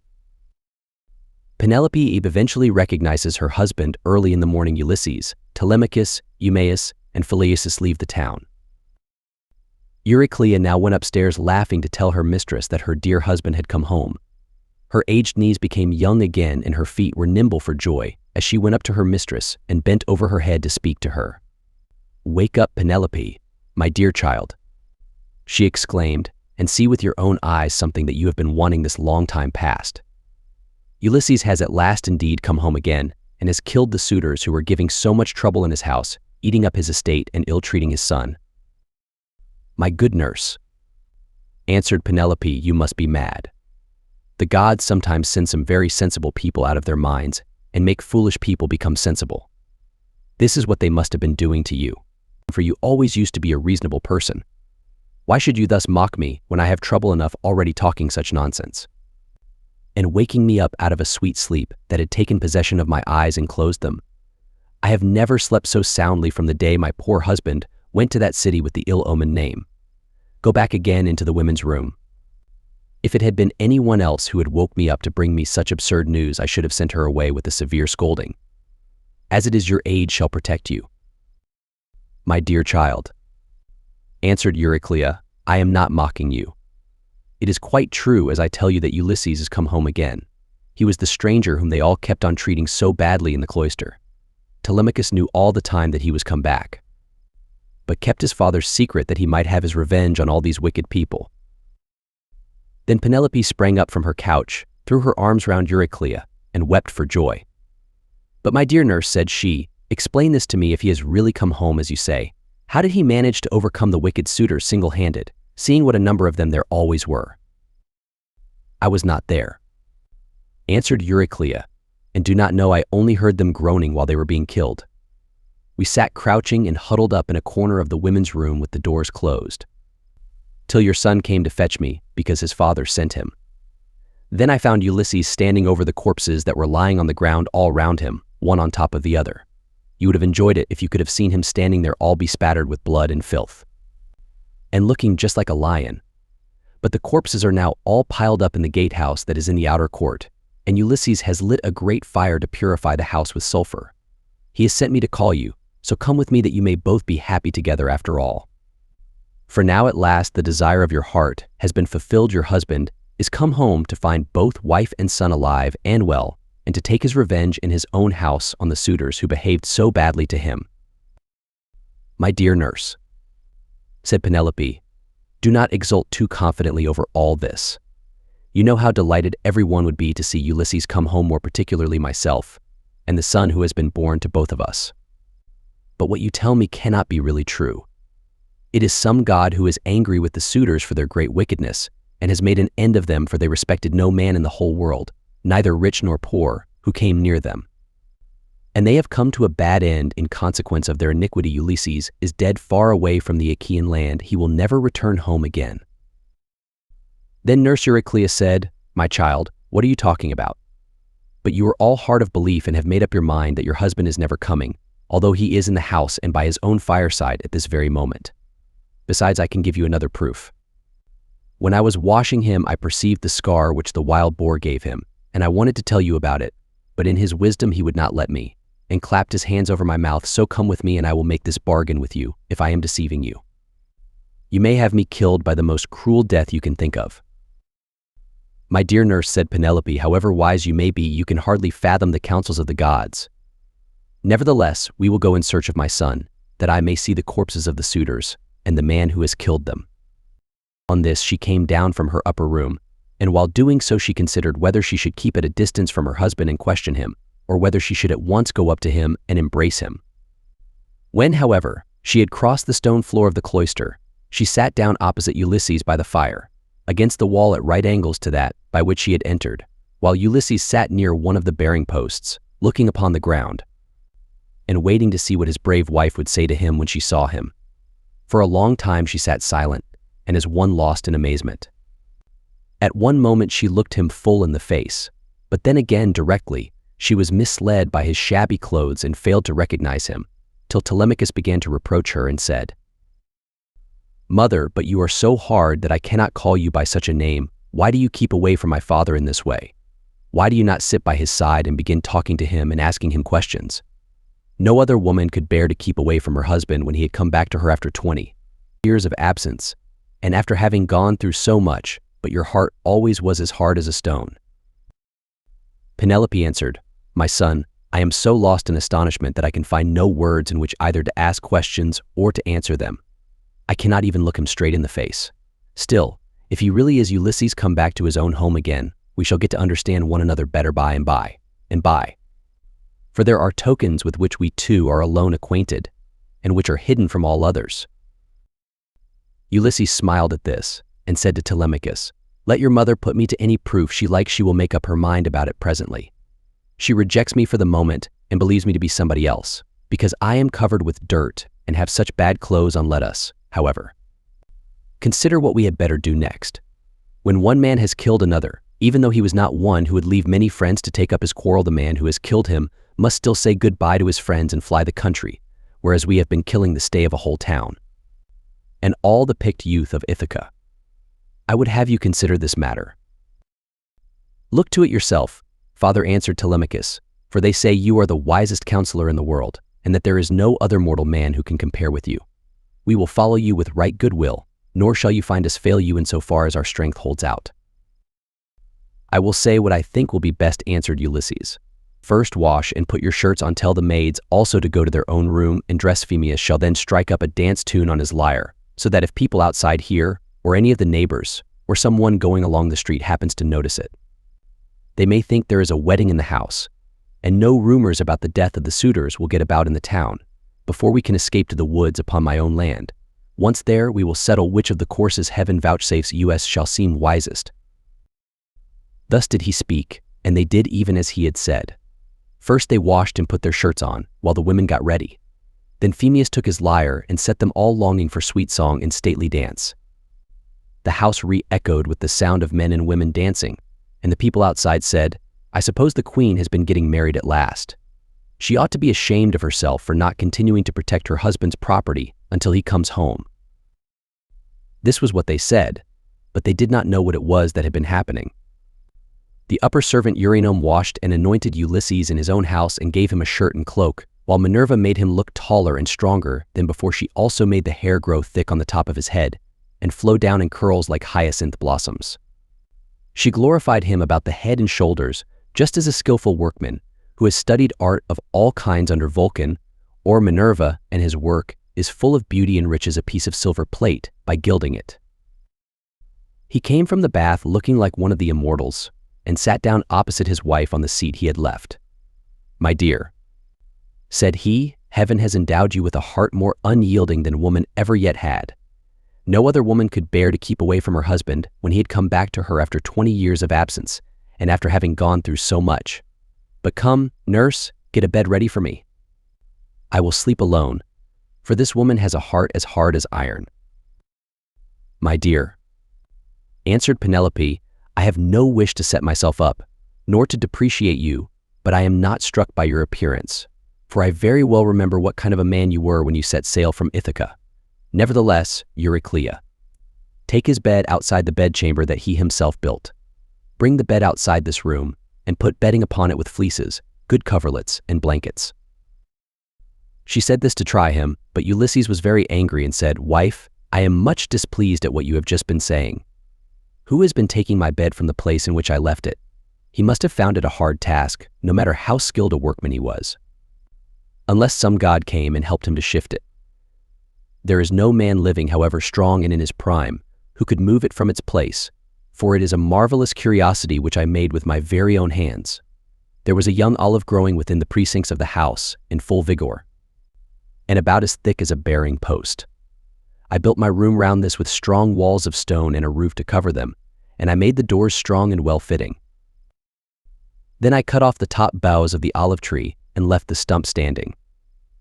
This I dressed roughly from the root upwards, and then worked with carpenter's tools well and skillfully, straightening my work by drawing a line on the wood and making it into a bed prop.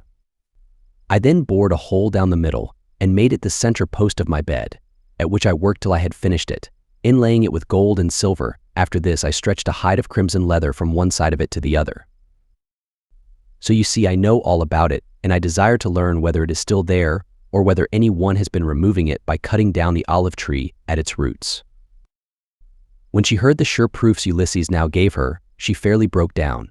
She flew weeping to his side, flung her arms about his neck, and kissed him. "Do not be angry with me, Ulysses," she cried, "you, who are the wisest of mankind. We have suffered, both of us. Heaven has denied us the happiness of spending our youth and of growing old together. Do not then be aggrieved or take it amiss that I did not embrace you thus as soon as I saw you. I have been shuddering all the time through fear that someone might come here and deceive me with a lying story. For there are many very wicked people going about. Jove's daughter Helen would never have yielded herself to a man from a foreign country if she had known that the sons of Achaeans would come after her and bring her back. Heaven put it in her heart to do wrong, and she gave no thought to that sin, which has been the source of all our sorrows. Now, however, that you have convinced me by showing that you know all about our bed, which no human being has ever seen but you and I and a single maidservant, the daughter of Actor, who was given me by my father on my marriage, and who keeps the doors of our room hard of belief though I have been, I can mistrust no longer." Then Ulysses in his turn melted, and wept as he clasped his dear and faithful wife to his bosom. As the sight of land is welcome to men who are swimming towards the shore, when Neptune has wrecked their ship with the fury of his winds and waves, a few alone reach the land, and these, covered with brine, are thankful when they find themselves on firm ground and out of danger. Even so was her husband welcome to her as she looked upon him, and she could not tear her two fair arms from about his neck.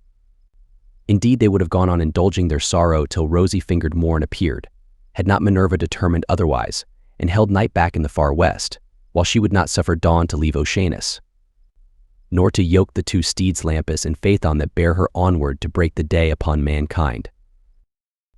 At last, however, Ulysses said, "Wife, we have not yet reached the end of our troubles. I have an unknown amount of toil still to undergo. It is long and difficult, but I must go through with it, for thus the shade of Tiresias prophesied concerning me, on the day when I went down into Hades to ask about my return and that of my companions. But now let us go to bed, that we may lie down and enjoy the blessed boon of sleep." "You shall go to bed as soon as you please," replied Penelope, "now that the gods have sent you home to your own good house and to your country. But as heaven has put it in your mind to speak of it, tell me about the task that lies before you. I shall have to hear about it later, so it is better that I should be told at once." "My dear," answered Ulysses, "why should you press me to tell you? Still, I will not conceal it from you, though you will not like it. I do not like it myself, for Tiresias bade me travel far and wide, carrying an oar, till I came to a country where the people have never heard of the sea, and do not even mix salt with their food. They know nothing about ships, nor oars that are as the wings of a ship. He gave me this certain token which I will not hide from you. He said that a wayfarer should meet me and ask me whether it was a winnowing shovel that I had on my shoulder. On this I was to fix my oar in the ground and sacrifice a ram, a bull, and a boar to Neptune, after which I was to go home and offer hecatombs to all the gods in heaven, one after the other. As for myself, he said that death should come to me from the sea, and that my life should ebb away very gently when I was full of years and peace of mind, and my people should bless me. All this, he said, should surely come to pass. And Penelope said, if the gods are going to vouchsafe you a happier time in your old age, you may hope then to have some respite from misfortune. Thus did they converse. Meanwhile, Eurynome and the nurse took torches and made the bed ready with soft coverlets. As soon as they had laid them, the nurse went back into the house to go to her rest, leaving the bedchamber woman Eurynome to show Ulysses and Penelope bed by torchlight. When she had conducted them to their room, she went back, and they then came joyfully to the rites of their own old bed. Telemachus, Philœtius, and the swineherd now left off dancing, and made the women leave off also. They then laid themselves down to sleep in the cloisters. When Ulysses and Penelope had had their fill of love, they fell talking with one another. She told him how much she had had to bear in seeing the house filled with a crowd of wicked suitors who had killed so many sheep and oxen on her account, and had drunk so many casks of wine. Ulysses, in his turn, told her what he had suffered, and how much trouble he had himself given to other people. He told her everything, and she was so delighted to listen that she never went to sleep till he had ended his whole story. He began with his victory over the Cicons, and how he thence reached the fertile land of the Lotus Eaters. He told her all about the Cyclops, and how he had punished him for having so ruthlessly eaten his brave comrades, how he then went on to Aeolus, who received him hospitably and furthered him on his way, but even so he was not to reach home. For to his great grief a hurricane carried him out to sea again, how he went on to the Laestrygonian city Telepelos, where the people destroyed all his ships with their crews, save himself and his own ship only. Then he told of cunning Circe and her craft, and how he sailed to the chill house of Hades, to consult the ghost of the Thean prophet Tiresias, and how he saw his old comrades in arms, and his mother who bore him and brought him up when he was a child. How he then heard the wondrous singing of the sirens, and went on to the wandering rocks and terrible Charybdis and to Scylla, whom no man had ever yet passed in safety, how his men then ate the cattle of the sun god, and how Jove therefore struck the ship with his thunderbolts, so that all his men perished together, himself alone being left alive, how at last he reached the Ogygian island, and the nymph Calypso, who kept him there in a cave and fed him, and wanted him to marry her, in which case she intended making him immortal, so that he should never grow old. But she could not persuade him to let her do so, and how after much suffering he had found his way to the Phaeacians, who had treated him as though he had been a god, and sent him back in a ship to his own country after having given him gold, bronze, and raiment in great abundance. This was the last thing about which he told her, for here a deep sleep took hold upon him and eased the burden of his sorrows. Then Minerva bethought her of another matter. When she deemed that Ulysses had had both of his wife and of repose, she bade golden-throned Dawn rise out of Oceanus, that she might shed light upon mankind. On this, Ulysses rose from his comfortable bed and said to Penelope, "Wife, we have both of us had our full share of troubles. You here in lamenting my absence, and I in being prevented from getting home, though I was longing all the time to do so. Now, however, that we have at last come together, take care of the property that is in the house. As for the sheep and goats which the wicked suitors have eaten, I will take many myself by force from other people, and will compel the Achaeans to make good the rest till they shall have filled all my yards. I am now going to the wooded lands out in the country to see my father, who has so long been grieved on my account, and to yourself I will give these instructions, though you have little need of them. At sunrise it will at once get abroad that I have been killing the suitors. Go upstairs, therefore, and stay there with your women. See nobody and ask no questions." As he spoke, he girded on his armor. Then he roused Telemachus, Philœtius, and Eumaeus, and told them all to put on their armor also. This they did and armed themselves. When they had done so, they opened the gates and sallied forth, Ulysses leading the way. It was now daylight, but Minerva nevertheless concealed them in darkness and led them quickly out of the town. Book 24. The ghosts of the suitors in Hades. Ulysses and his men go to the house of Laertes. The people of Ithaca come out to attack Ulysses, but Minerva concludes a peace. Then Mercury of Cyllene summoned the ghosts of the suitors, and in his hand he held the fair golden wand with which he seals men's eyes in sleep or wakes them, just as he pleases. With this he roused the ghosts and led them, while they followed whining and gibbering behind him, as bats fly squealing in the hollow of some great cave. When one of them has fallen out of the cluster in which they hang, Even so did the ghosts whine and squeal as Mercury, the healer of sorrow, led them down into the dark abode of death. When they had passed the waters of Oceanus and the rock Lucas, they came to the gates of the sun in the land of dreams, whereon they reached the meadow of Asphodel, where dwell the souls and shadows of them that can labor no more. Here they found the ghost of Achilles, son of Peleus, with those of Patroclus, Antilochus, and Ajax, who was the finest and handsomest man of all the Danaans after the son of Peleus himself. They gathered round the ghost of the son of Peleus, and the ghost of Agamemnon joined them, sorrowing bitterly. Round him were gathered also the ghosts of those who had perished with him in the house of Aegisthus, and the ghost of Achilles spoke first, son of Atreus. It said, "We used to say that Jove had loved you better from first to last than any other hero, for you were captain over many and brave men, when we were all fighting together before Troy, yet the hand of death, which no mortal can escape, was laid upon you all too early. Better for you had you fallen at Troy in the heyday of your renown, for the Achaeans would have built a mound over your ashes, and your son would have been heir to your good name, whereas it has now been your lot to come to a most miserable end."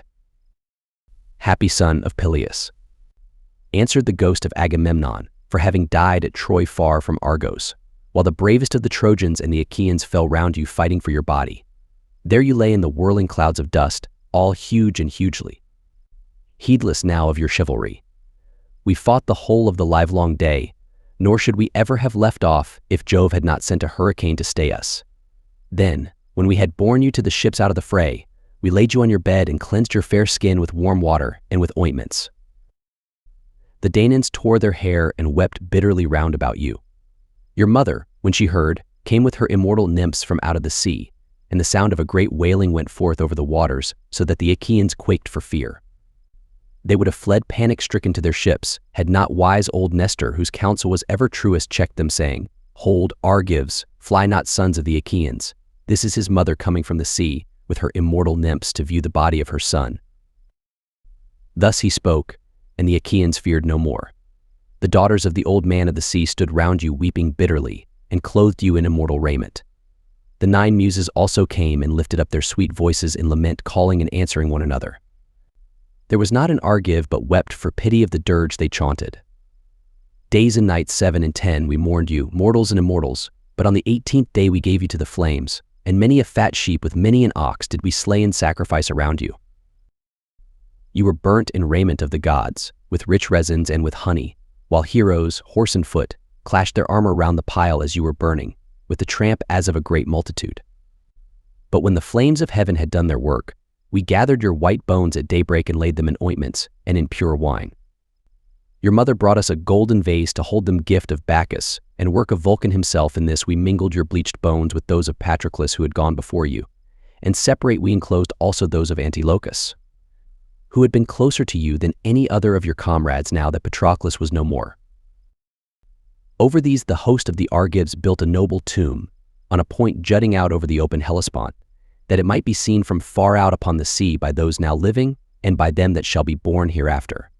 Your mother begged prizes from the gods, and offered them to be contended for by the noblest of the Achaeans. You must have been present at the funeral of many a hero, when the young men gird themselves and make ready to contend for prizes on the death of some great chieftain. But you never saw such prizes as silver-footed Thetis offered in your honor, for the gods loved you well. Thus even in death your fame, Achilles, has not been lost, and your name lives evermore among all mankind. But as for me, what solace had I when the days of my fighting were done? For Jove willed my destruction on my return, by the hands of Aegisthus and those of my wicked wife." Thus did they converse, and presently Mercury came up to them with the ghosts of the suitors who had been killed by Ulysses. The ghosts of Agamemnon and Achilles were astonished at seeing them, and went up to them at once. The ghost of Agamemnon recognized Amphimedes, son of Melanius, who lived in Ithaca and had been his host, so it began to talk to him. Amphimedes. It said, "What has happened to all you fine young men, all of an age too, that you are come down here under the ground? One could pick no finer body of men from any city. Did Neptune raise his winds and waves against you when you were at sea? Or did your enemies make an end of you on the mainland when you were cattle lifting or sheep stealing, or while fighting in defense of their wives and city? Answer my question, for I have been your guest. Do you not remember how I came to your house with Menelaus? to persuade Ulysses to join us with his ships against Troy? It was a whole month ere we could resume our voyage, for we had hard work to persuade Ulysses to come with us. And the ghost of Amphimaedon answered, Agamemnon, son of Atreus, king of men, I remember everything that you have said, and will tell you fully and accurately about the way in which our end was brought about. Ulysses had been long gone, and we were courting his wife, who did not say point blank that she would not marry, nor yet bring matters to an end, for she meant to compass our destruction. This, then, was the trick she played us. She set up a great tambour frame in her room and began to work on an enormous piece of fine needlework. Sweetheart, said she, Ulysses is indeed dead. Still, do not press me to marry again. Immediately wait, for I would not have my skill in needlework perish unrecorded till I have completed a pall for the hero Laertes, against the time when death shall take him.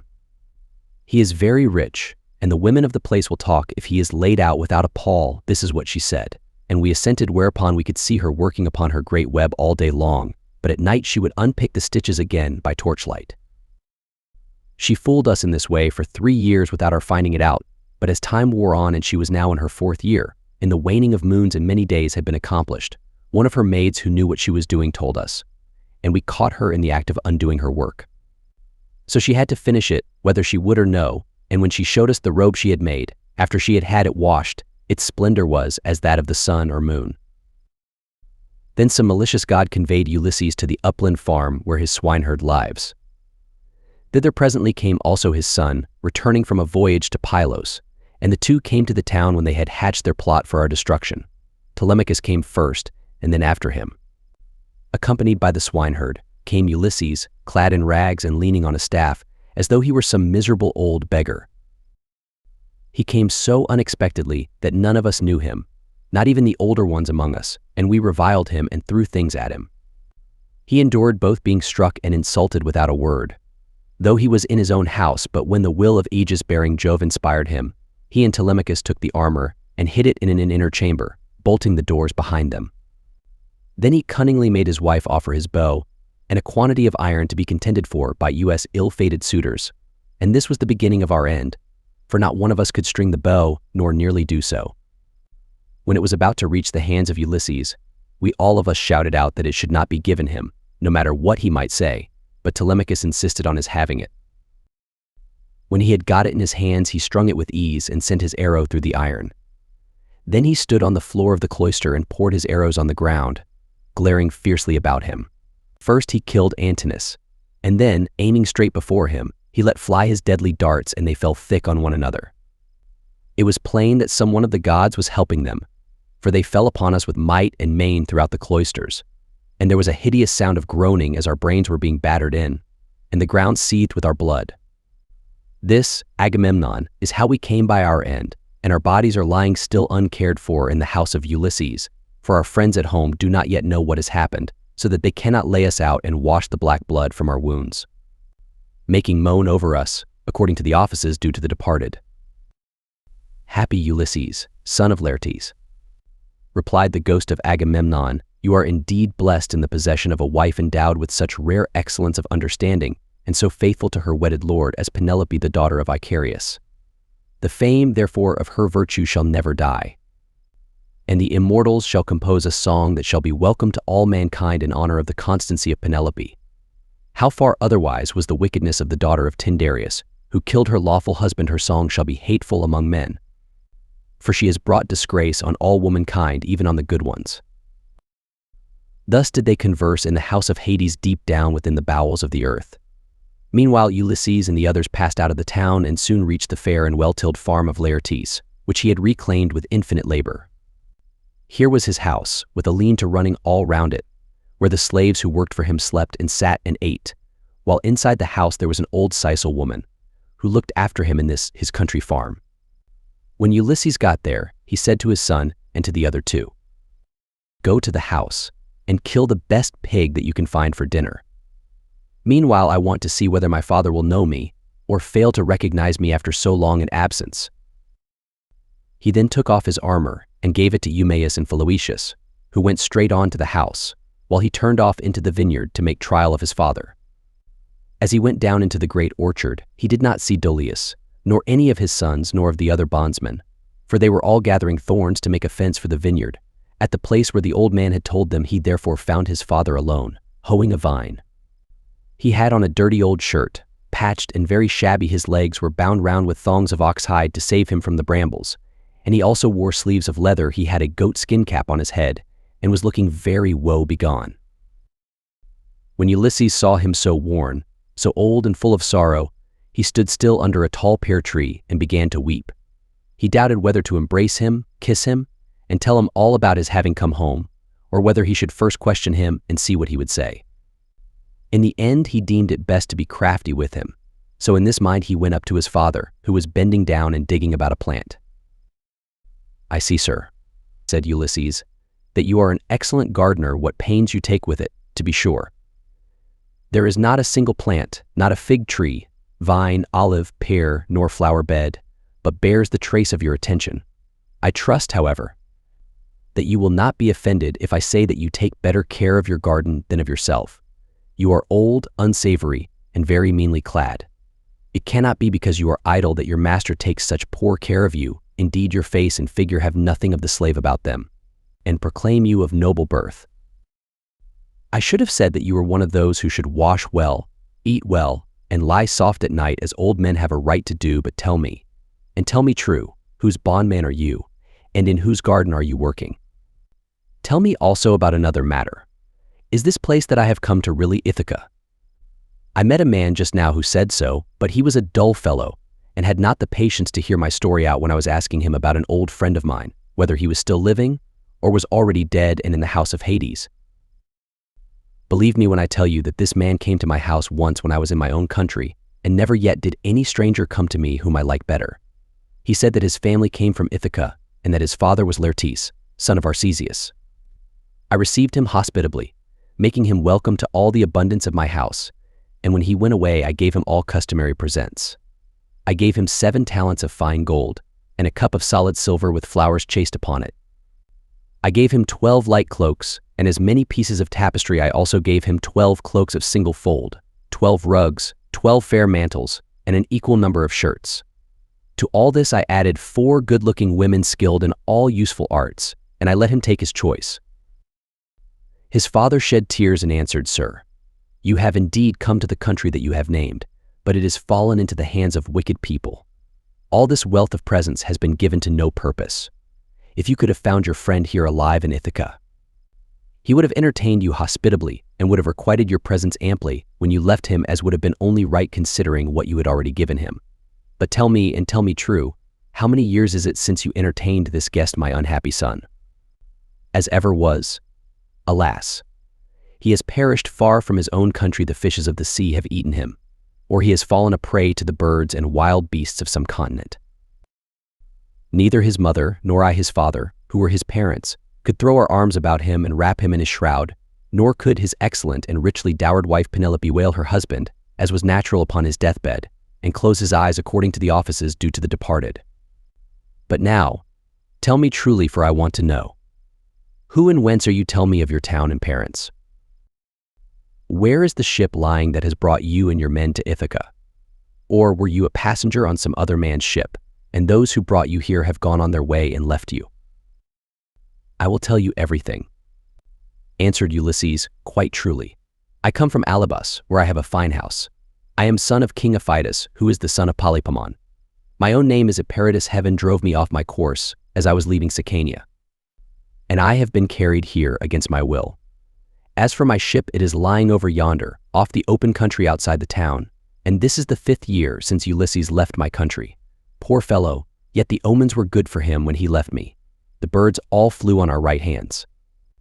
And both he and I rejoiced to see them as we parted, for we had every hope that we should have another friendly meeting and exchange presents." A dark cloud of sorrow fell upon Laertes as he listened.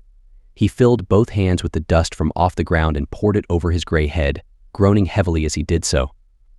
The heart of Ulysses was touched, and his nostrils quivered as he looked upon his father. Then he sprang towards him, flung his arms about him, and kissed him, saying, "I am he, father, about whom you are asking. I have returned after having been away for 20 years. But cease your sighing and lamentation. We have no time to lose. for I should tell you that I have been killing the suitors in my house to punish them for their insolence and crimes." "If you really are my son," Ulysses replied Laertes, "and have come back again, you must give me such manifest proof of your identity as shall convince me." "First observe this scar," answered Ulysses, "which I got from a boar's tusk when I was hunting on Mt. Parnassus. You and my mother had sent me to Autolycus, my mother's father, to receive the presents which when he was over here he had promised to give me. Furthermore, I will point out to you the trees in the vineyard which you gave me, and I asked you all about them as I followed you round the garden. We went over them all. And you told me their names and what they all were.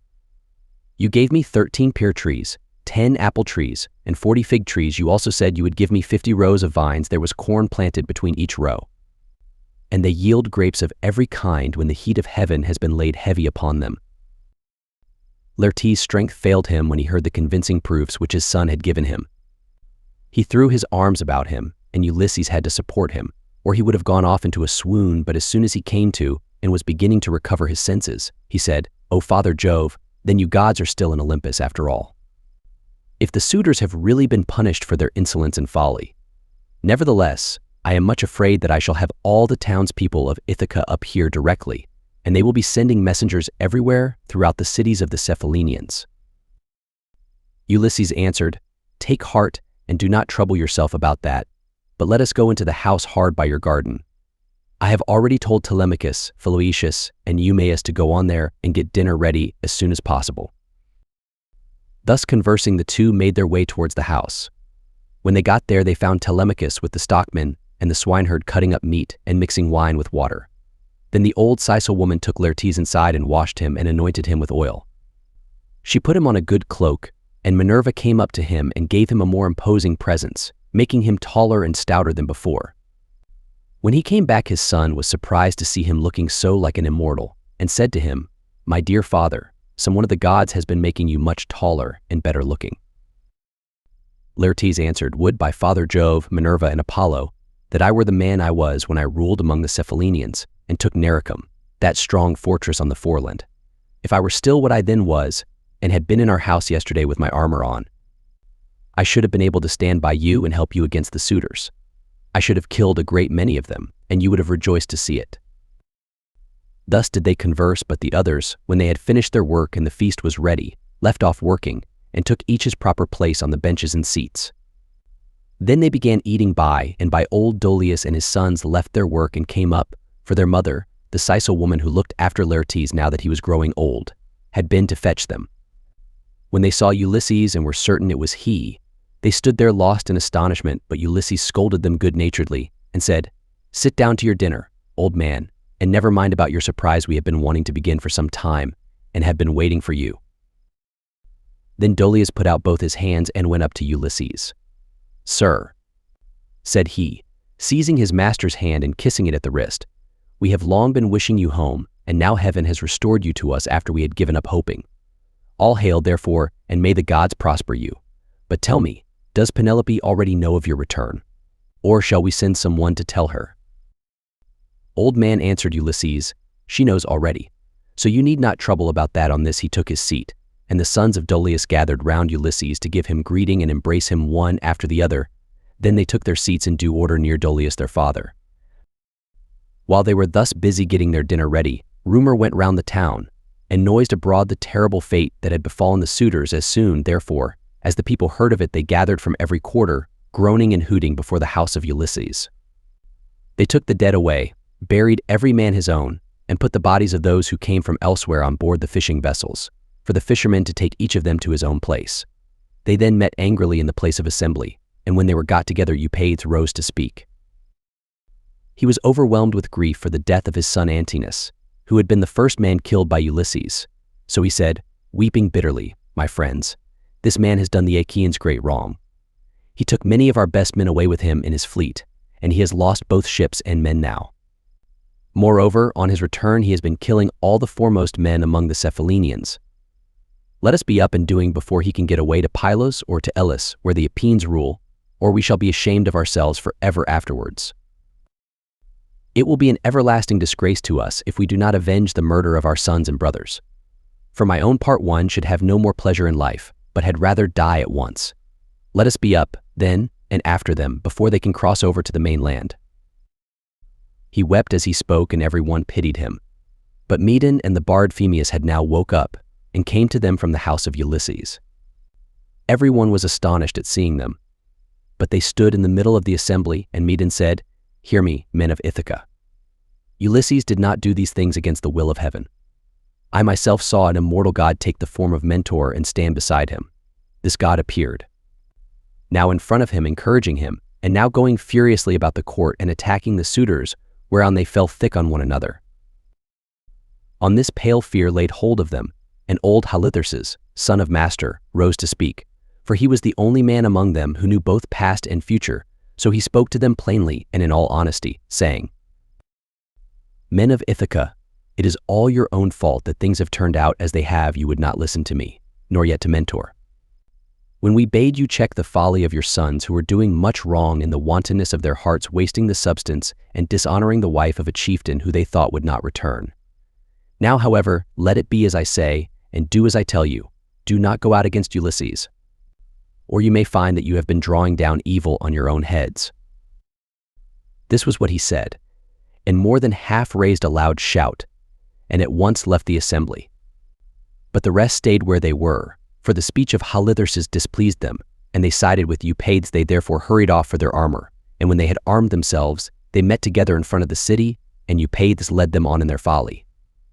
He thought he was going to avenge the murder of his son, whereas in truth he was never to return, but was himself to perish in his attempt. Then Minerva said to Jove, "Father, son of Saturn, king of kings, answer me this question: what do you propose to do? Will you set them fighting still further, or will you make peace between them?" And Jove answered, "My child, why should you ask me? Was it not by your own arrangement that Ulysses came home and took his revenge upon the suitors? Do whatever you like, but I will tell you what I think will be most reasonable arrangement, now that Ulysses is revenged. Let them swear to a solemn covenant, in virtue of which he shall continue to rule, while we cause the others to forgive and forget the massacre of their sons and brothers. Let them then all become friends as heretofore, and let peace and plenty reign." This was what Minerva was already eager to bring about, so down she darted from off the topmost summits of Olympus. Now when Laertes and the others had done dinner, Ulysses began by saying, "Some of you go out and see if they are not getting close up to us." So one of Dolius's sons went as he was bid. Standing on the threshold, he could see them all quite near, and said to Ulysses, "Here they are, let us put on our armor at once." They put on their armor as fast as they could, that is to say, Ulysses, his 3 men, and the 6 sons of Dolius. Laertes also and Dolius did the same, warriors by necessity in spite of their gray hair. When they had all put on their armor, they opened the gate and sallied forth, Ulysses leading the way. Then Jove's daughter Minerva came up to them, having assumed the form and voice of Mentor. Ulysses was glad when he saw her, and said to his son Telemachus, "Telemachus, now that you are about to fight in an engagement, which will show every man's mettle, be sure not to disgrace your ancestors, who were eminent for their strength and courage all the world over." "You say truly, my dear father," answered Telemachus, "and you shall see, if you will, that I am in no mind to disgrace your family." Laertes was delighted when he heard this. "Good heavens," he exclaimed, "what a day I am enjoying! I do indeed rejoice at it. My son and grandson are vying with one another in the matter of valor." On this Minerva came close up to him and said, "Son of Arcesius, best friend I have in the world, pray to the blue-eyed damsel, and to Jove her father, then poise your spear and hurl it." As she spoke, she infused fresh vigor into him, and when he had prayed to her, he poised his spear and hurled it. He hit Eupates' helmet, and the spear went right through it, for the helmet stayed it not, and his armor rang rattling round him as he fell heavily to the ground. Meantime Ulysses and his son fell upon the front line of the foe and smote them with their swords and spears. Indeed, they would have killed every one of them, and prevented them from ever getting home again. Only Minerva raised her voice aloud, and made every one pause. "Men of Ithaca," she cried, "cease this dreadful war, and settle the matter at once without further bloodshed." On this pale fear seized every one. They were so frightened that their arms dropped from their hands and fell upon the ground at the sound of the goddess' voice, and they fled back to the city for their lives. But Ulysses gave a great cry, and gathering himself together swooped down like a soaring eagle. Then the son of Saturn sent a thunderbolt of fire that fell just in front of Minerva.